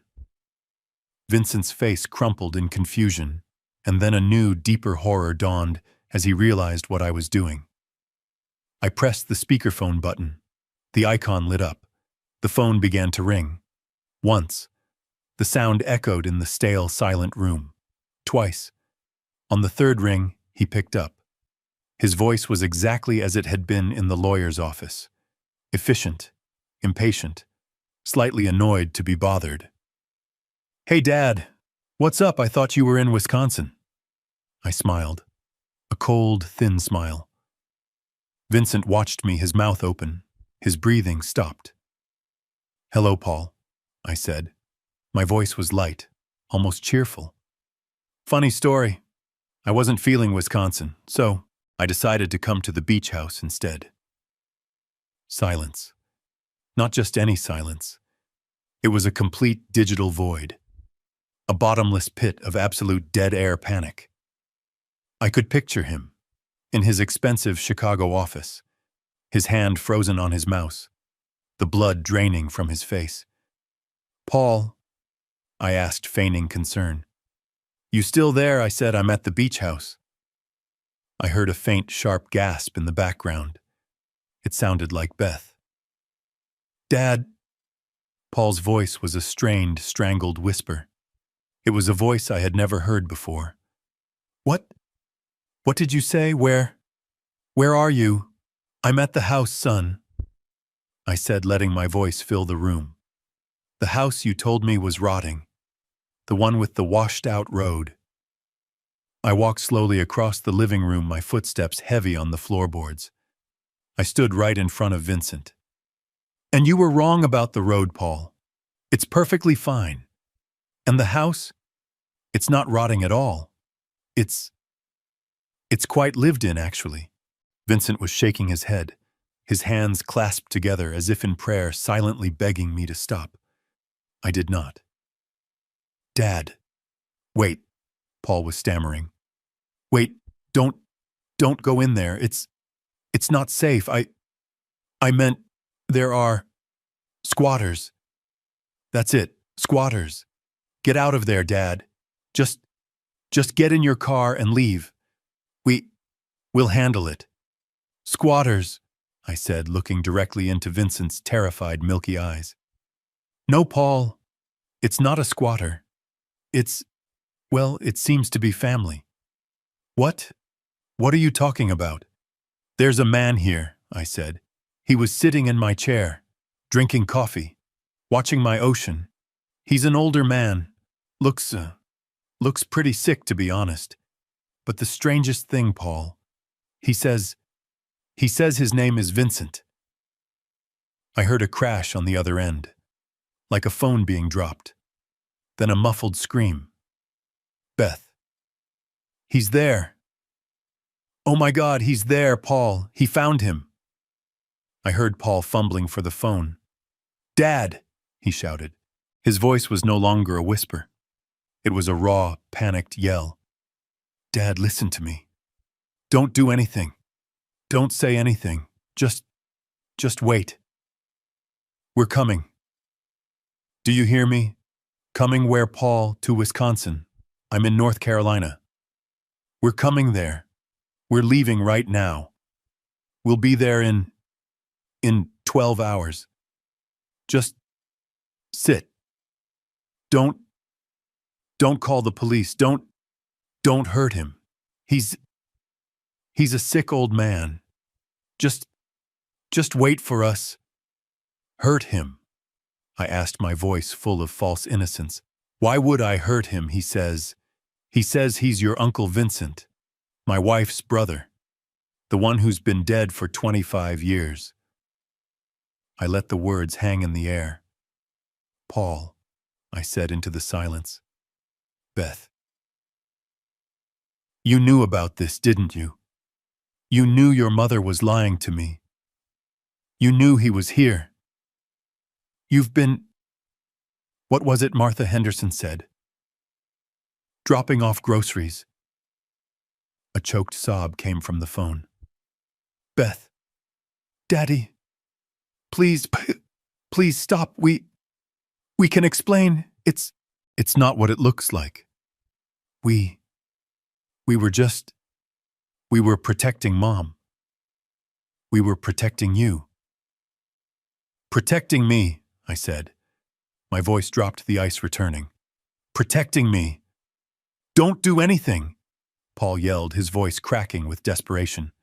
"Don't talk to him. Don't let him leave. And don't call the police. We're getting in the car. We're on our way. Just, please.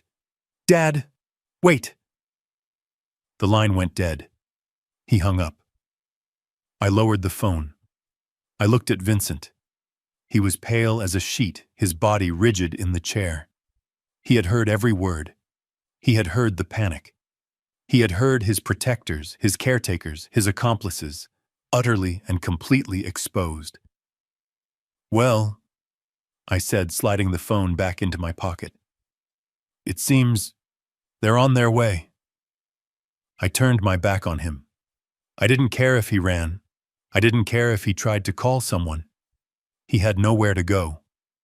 His world had just ended. I walked out of the stale, sick-smelling house and onto the front porch. My porch. The one I had built. The air was thick with salt. I could hear the waves crashing on the beach, a relentless rhythmic sound. Boom. Crash. The same sound as 30 years ago. The sound of my life breaking apart. I pulled one of the old wooden rocking chairs, my rocking chair, away from the wall and sat down. I looked out at the ocean. It was a flat, angry gray mirroring the cold, dead thing in my chest. They said 12 hours, Chicago to Outer Banks. If they drove like maniacs, maybe 10. I sat, and I waited. Vincent stayed inside, cowering. I could see his silhouette through the dirty glass of the window, a frail shadow in the gloom. He didn't dare come out. He didn't make a sound. He was a prisoner, and he knew it. And I was the warden. The sun began its long, slow descent. It was 3 o'clock, then 4. In that agonizing, silent stretch of time with the salt spray settling on my skin, I finally let myself think. I let the full, crushing weight of the 30-year lie settle on me. Caroline. Every memory I had of her for the last 3 decades was now tainted. Every "I love you" was a performance. Every shared meal, every anniversary, every quiet evening we spent in Chicago. She was thinking of him. She was protecting him. I thought of her tears, the ones she cried when she told me he was dead in Bolivia. Were they tears of grief, or were they tears of relief? Relief that her lie was now perfect, that I would never look, that she was finally truly safe to carry on her secret life. The thought made me physically sick. I thought of the money. My money. The money I earned from those 18-hour days. The exhaustion that settled into my bones and never left. The youth I sacrificed. I had missed Paul's first home run. I had missed Beth's lead in the school play. I was an absence in their childhood. And for what? So my wife could skim my paycheck to buy high-speed internet and premium cable for the man who had put me in that position. The rage was no longer a hot, blinding fire.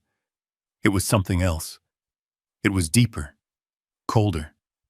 It was the absolute crushing cold of deep space. It was a pure, clarifying ice. It froze my grief. It froze my pain. It left only resolve. 5 o'clock. The sun began to dip, painting the clouds in shades of angry orange and purple. And my children. Paul and Beth. I remembered Beth, age 12, crying because I missed her piano recital. "You're never here, Daddy," she had cried. And I had held her, my heart breaking with guilt. I had told her I was sorry. I had told her I was working so hard for her, for their future. And she, for the last 12 years, she had known. She had known what her mother was doing. She had participated. She had dropped off groceries.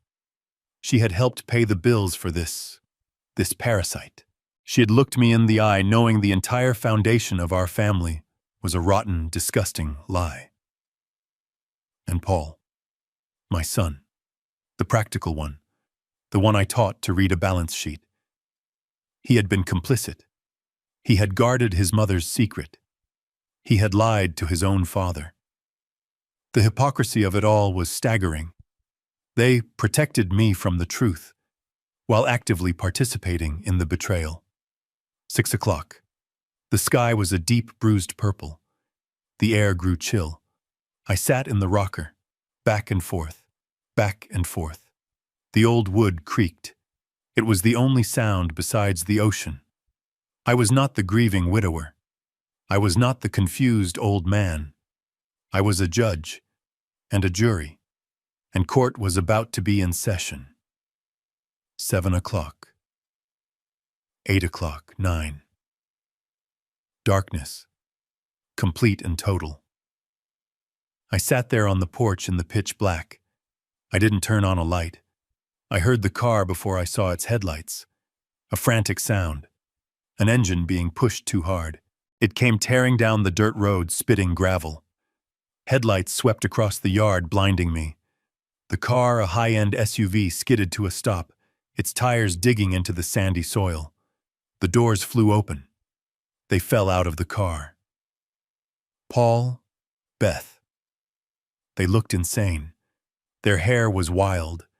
Their clothes, their expensive Chicago clothes, were rumpled from a desperate 12-hour non-stop drive. They saw me, a dark shape rocking slowly in the shadows of the porch. "Dad?" Beth's voice was a terrified squeak. "Daddy, are you there?" "I'm here, Beth," I said. My voice was calm. It was the calm of the ice. They both rushed toward the steps, their faces pale and ghostly in the dim light from the car's headlights. "Oh my God, Dad!" Paul panted, his hands raised as if approaching a wild animal. "Dad, listen. Just let us explain. Please, it's not what it looks like." I stopped rocking. "Not what it looks like," I said. "It looks like my children have been lying to my face for over a decade. It looks like my wife betrayed me every single day for 30 years. It looks like—" I jerked my head toward the dark window behind me where I could still see Vincent's terrified shadow. "It looks like my greatest enemy has been living in my house, on my money." "Please, Daddy," Beth sobbed, collapsing onto the bottom step. "Please, we're sorry. We're so sorry." I just looked at them. The two people I loved most in the world. My children. "Sorry," I said. "Sorry isn't the word we're going to use tonight." They scrambled out of the SUV, stumbling in the sandy dirt. They looked like they had been through a war. Paul's expensive suit was rumpled beyond recognition, his tie ripped off and stuffed in his pocket. Beth. Her eyes were wild, her makeup streamed in black rivers down her pale cheeks. They looked broken. Good. They stood in the harsh glare of their own headlights, breathing hard, staring at me. I did not move. I just sat there, rocking, a silent judge in the darkness. Beth was the first to break. She let out a sound, a terrible gasping wail. "Daddy!" she cried, her voice cracking. "Daddy, please!" She ran toward the steps and collapsed on the bottom one, burying her face in her hands. Her shoulders shook with huge theatrical sobs. "Daddy, we're sorry. We're so sorry." Paul followed his movements, jerky, uncoordinated. He stopped at the foot of the stairs, his hands raised, palms out. The universal sign of surrender, or the sign of someone trying to calm a lunatic. "Dad," he panted, his chest heaving. "Dad, just let us explain. Just give us a minute. This whole thing, it's not what you think." I stopped rocking. The creaking of the old wood ceased. The only sound was the ocean and Beth's desperate gulping sobs. "Not what I think," I said. My voice was quiet, but it cut through the night air. "It looks like you've been lying to me. For 10 years. It looks like your mother betrayed me for 30. It looks like the man who destroyed my life is cowering behind that curtain." I nodded toward the window where Vincent's terrified skeletal shadow was pressed against the glass. "No!" Beth shrieked, looking up, her face a mess of tears and mascara. "No, it wasn't like that. You don't understand." "Then make me understand," I said. "Explain it to me. Explain the gigabit internet. Explain the air conditioning. Explain the 30 years of paid-up taxes. Explain him." "It was Mom," Paul said, his voice dropping, taking on a tone of pained, noble confession. "It was all Mom. We didn't know, not for years. We just found out." 10 years, I said. "Vincent told me. 10 or 12. You were not children, Paul. You were adults." Paul flinched, the lie dying on his lips. He saw he couldn't gaslight me. He switched tactics. "Yes," he admitted, his voice cracking. "Yes, okay. 10 years. But you don't understand why. We were trapped. We promised her." "Promised?" I repeated. The word was flat. "Yes," Beth cried, scrambling up the steps on her knees, grabbing at my pants leg. I flinched, pulling my leg away. "We promised Mom. We swore to her on her deathbed. Oh. Years before. She made us swear. Swear to what? Swear to lie to your own father. Swear to help her harbor a fugitive." "No," Paul said, his voice rising in desperation. "To protect you, Dad, she did it all. To protect you." I almost laughed. The audacity. The sheer magnificent gall of it. To protect me. From what? The truth. "Yes," Beth sobbed. "Yes, she didn't want you to be hurt. She knew. She knew what it would do to you if you found out. After everything. After how he hurt you. She said you'd never recover. That it would destroy you all over again. She was trying to spare you that pain, Daddy. It was an act of mercy. Mercy. They were calling this mercy.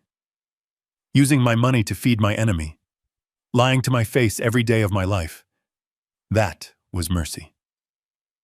She was protecting me, I said, my voice dangerously soft, by making me the fool. By making me the man who paid for her brother's comfortable 30-year retirement. The man who paid for his HBO. It wasn't like that, Paul insisted, his voice pleading. He was sick, Dad. He was dying. He came to her. He was desperate. He had nothing. She couldn't let her own brother die on the street. She wasn't like that. She was a good person. She was just torn. Torn, I said, between her husband and the man who bankrupted him. And she chose. She chose you, Beth shrieked, her voice frantic. She chose you every day by not telling you she was terrified, Daddy. She was afraid. Afraid of what? I asked, though I knew the answer. She was afraid you would leave her. Beth finally cried out, the ultimate excuse, the final twisted piece of their narrative. She was terrified that if you found out she had helped him, even just a little, that if you knew he was alive, you wouldn't be able to look at her, that you would hate her, that you would divorce her. She couldn't lose you, Dad. She loved you too much. She did it all. This whole terrible secret. She did it because she was afraid of losing you. So there it was, the final betrayal, in their story, in the lie they had all agreed upon. I was the villain. I was the cold, unforgiving man who would abandon his wife. My anticipated unloving reaction was the reason for their conspiracy. They had lied to me, to protect themselves from me. I stood up. Beth scrambled back, startled. Paul tensed. I looked at them. My two children, weeping, lying, pathetic strangers, and I felt nothing. The ice in my chest was absolute. You're done, I asked. I stood there on the dark porch, looking down at my sobbing 42-year-old daughter, kneeling at my feet. I looked at my 45-year-old son standing there pale and sweating, trying to sell me one last desperate, pathetic lie. You were afraid. I would leave her. I let the words hang in the air. You did all this to protect me from being hurt. I started to laugh. It was not a warm sound. It was a dry, rasping noise like old dead leaves scraping across pavement. It was the sound of 30 years of ice cracking. It was the sound of a fool finally understanding the punchline to a joke that had been told his entire life. Hurt, I said, the laugh stopping as suddenly as it began. My voice dropped, the cold returning. You were worried about hurting me. I took a step toward them. Beth flinched. I pointed a trembling finger at Paul, then at Beth. You let me work 18-hour days in Chicago. You let me sacrifice my entire life, digging our family out of a hole. And all that time,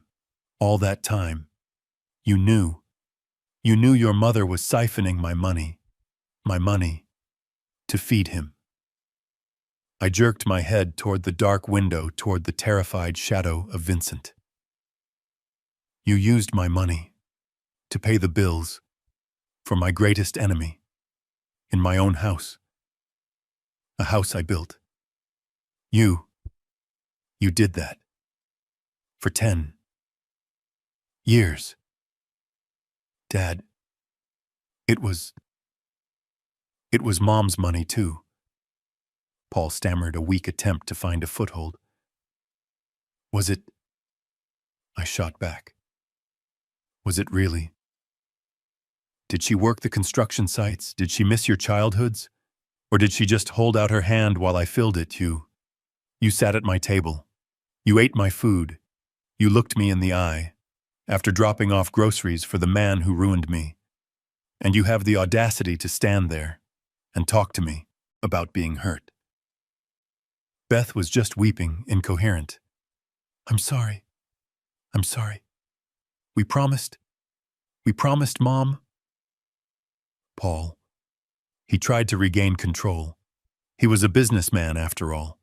This was just a negotiation, a hostile takeover that had gone horribly wrong. He wiped his mouth with the back of his hand.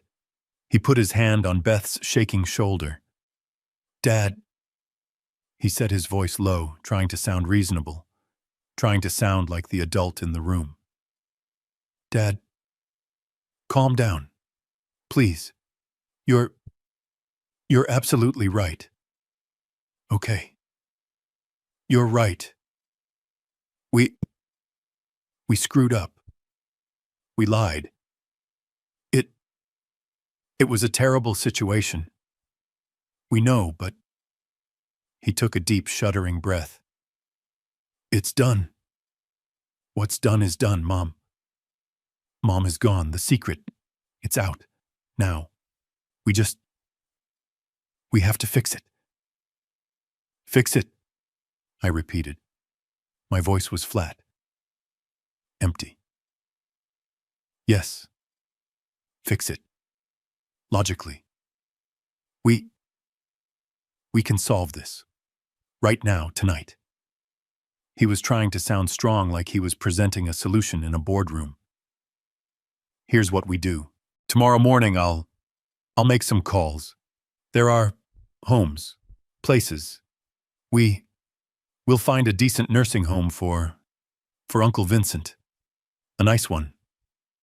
We'll get him settled. We'll take care of him. Far away from here. Far away from you." He was talking fast now, warming to his own plan. He was managing the problem. "We get him out of here. We clean the place up. We call the realtor just like we planned. We sell the house. We get the money. We can split it. We can give you the biggest share.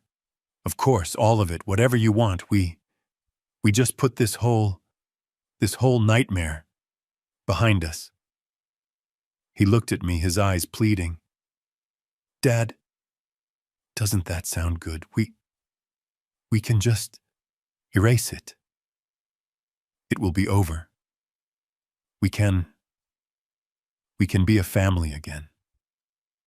He looked so hopeful, so desperate for me to take the easy way out, to take the money, to make the problem, his problem, disappear so he could go back to his clean, comfortable, respectable life in Chicago.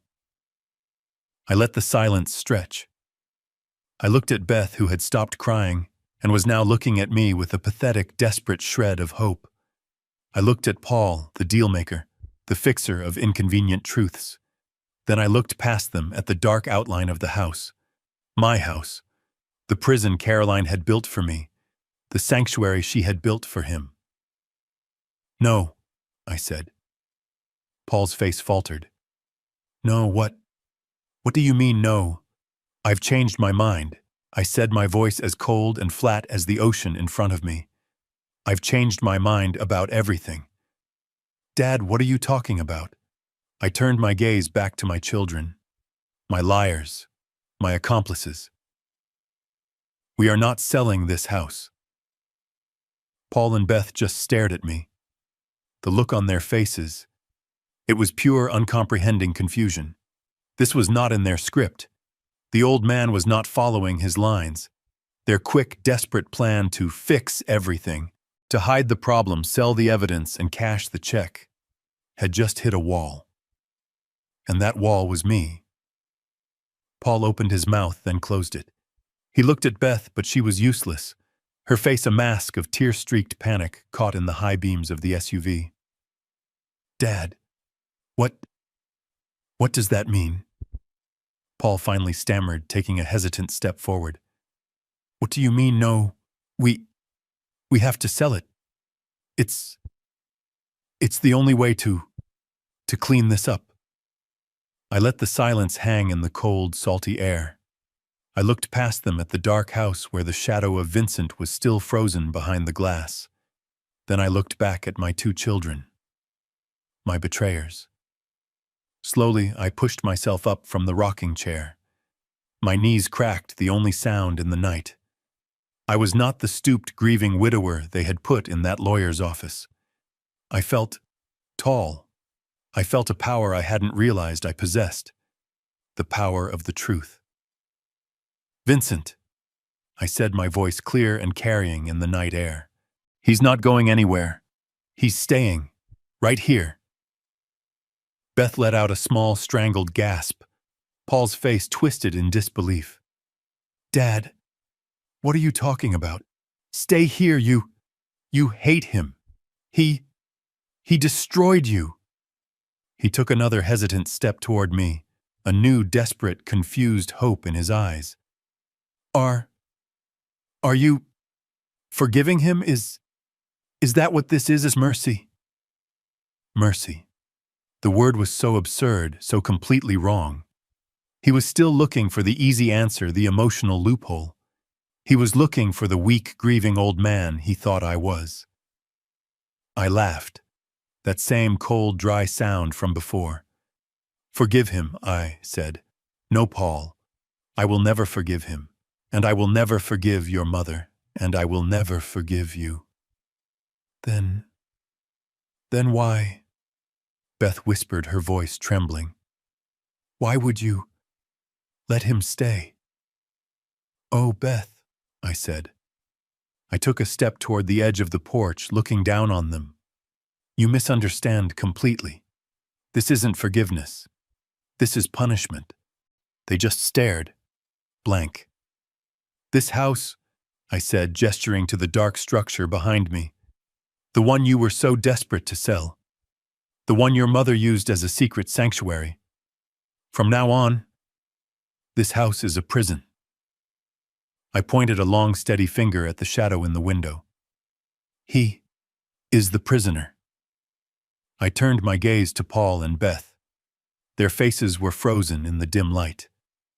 "And you two," I said, pointing my finger directly at them. "You are the jailers." "Dad, I don't understand," Paul said, his voice shaking. "Jailers, what are you talking about?"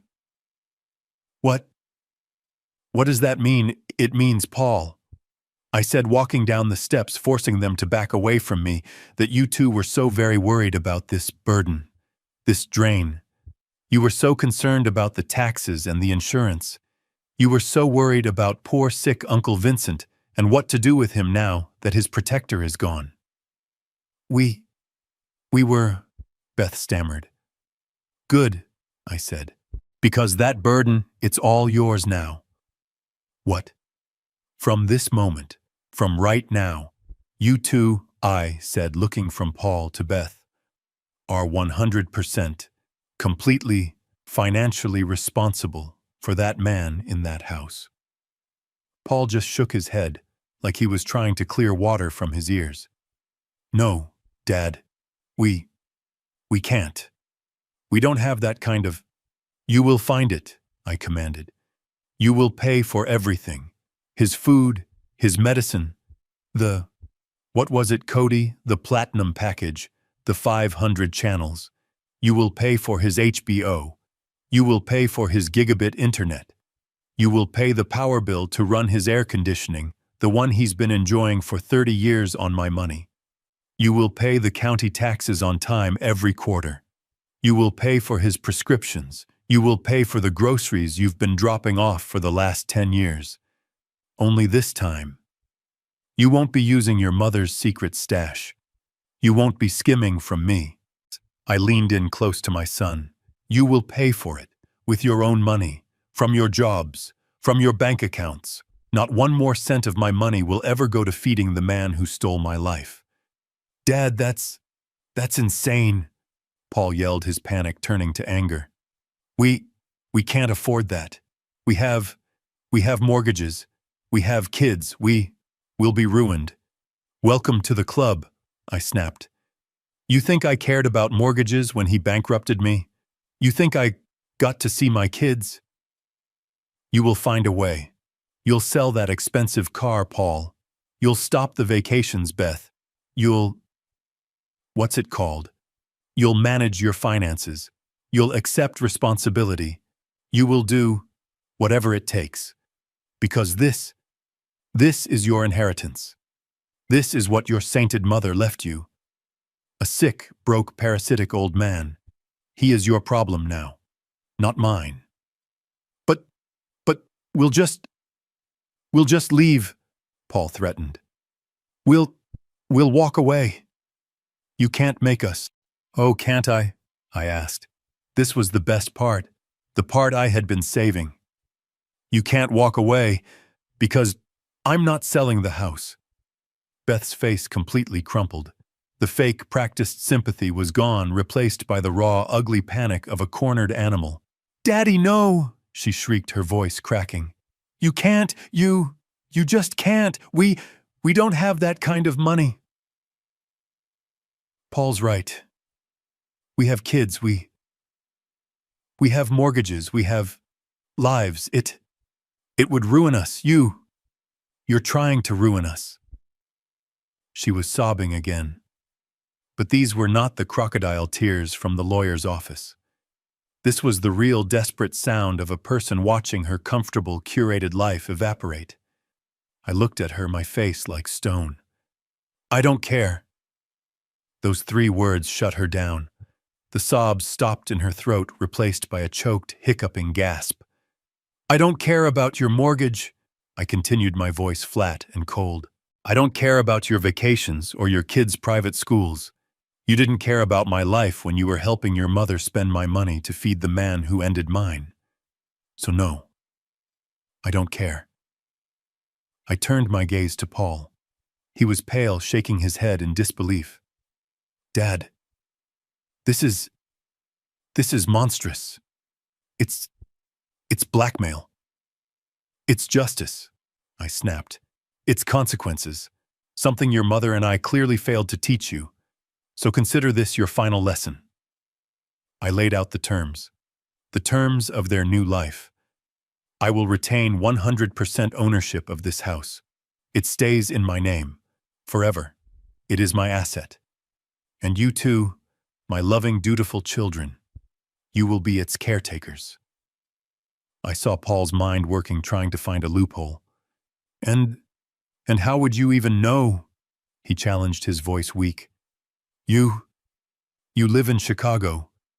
You hate this place. Oh, Paul, I sighed. You're still not getting it. I will get statements.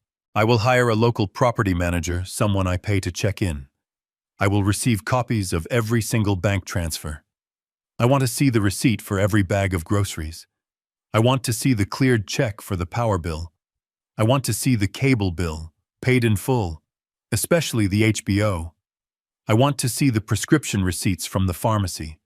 And if I find out, if I even suspect, that he has missed a single meal, or that the heat has been turned off to save a few dollars, or that you have failed in your family duty in any way. I let the threat hang in the air. What? Beth whispered, her eyes wide with terror. What? What will you do, Daddy? I smiled. A cold, thin, terrible smile. I will make one phone call. I will call the police. Paul scoffed, a desperate, hollow sound. And say what? That we didn't pay a cable bill. That's not a crime, Dad. No, son, I said, walking right up to him, forcing him to meet my eyes. Not about the cable bill.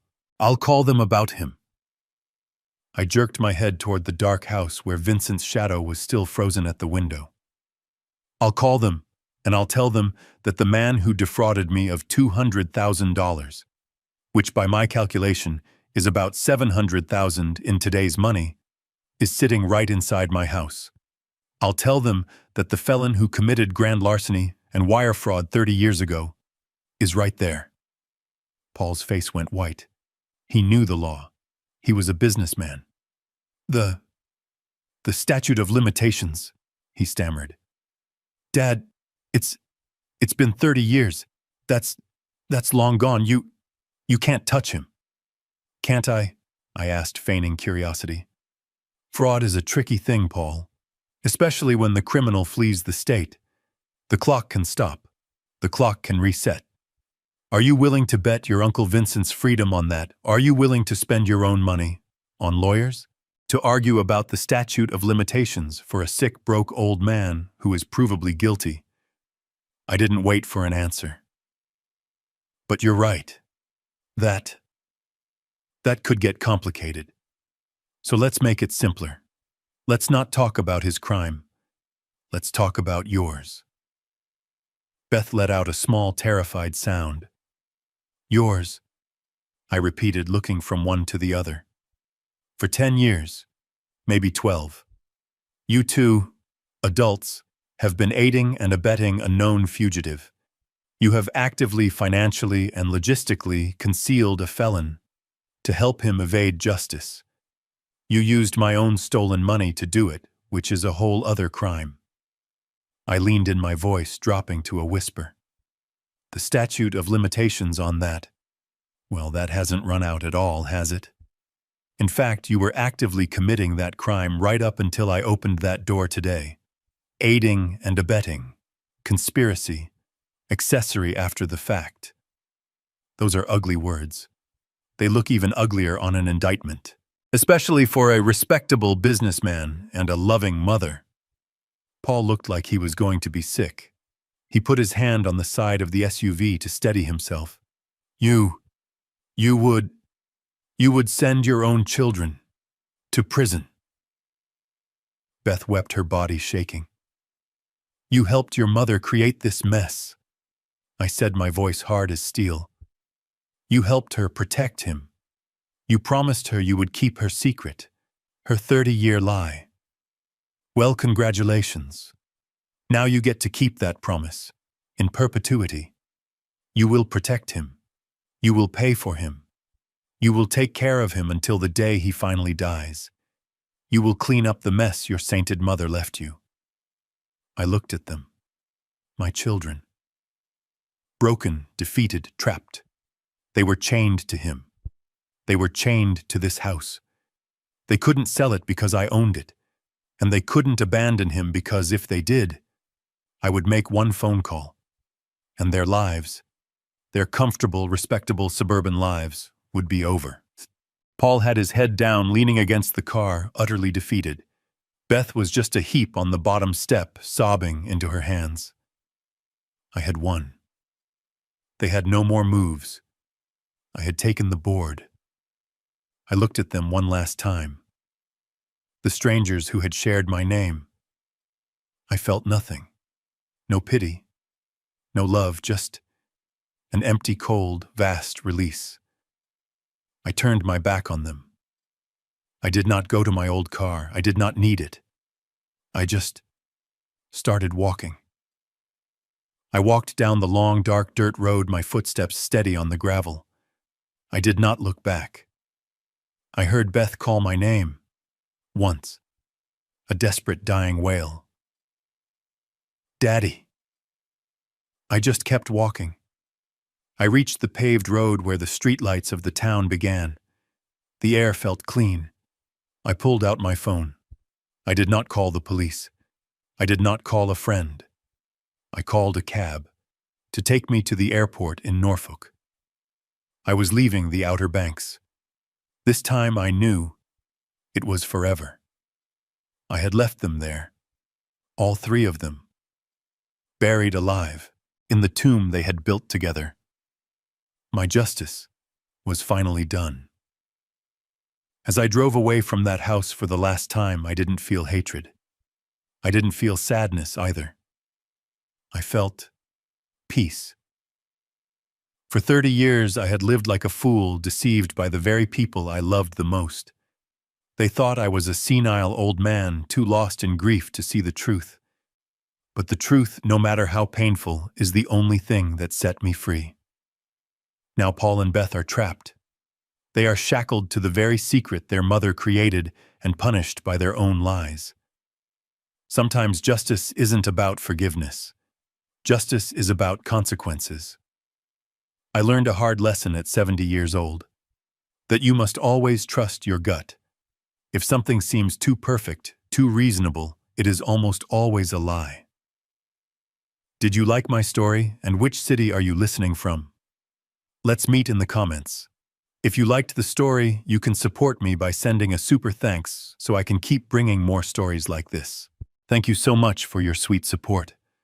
I'm looking forward to your comments on the story. On the screen, you can see 2 new life stories that I highly recommend. There's so much more on my channel. Don't forget to subscribe. See you in the next life story. With love and respect.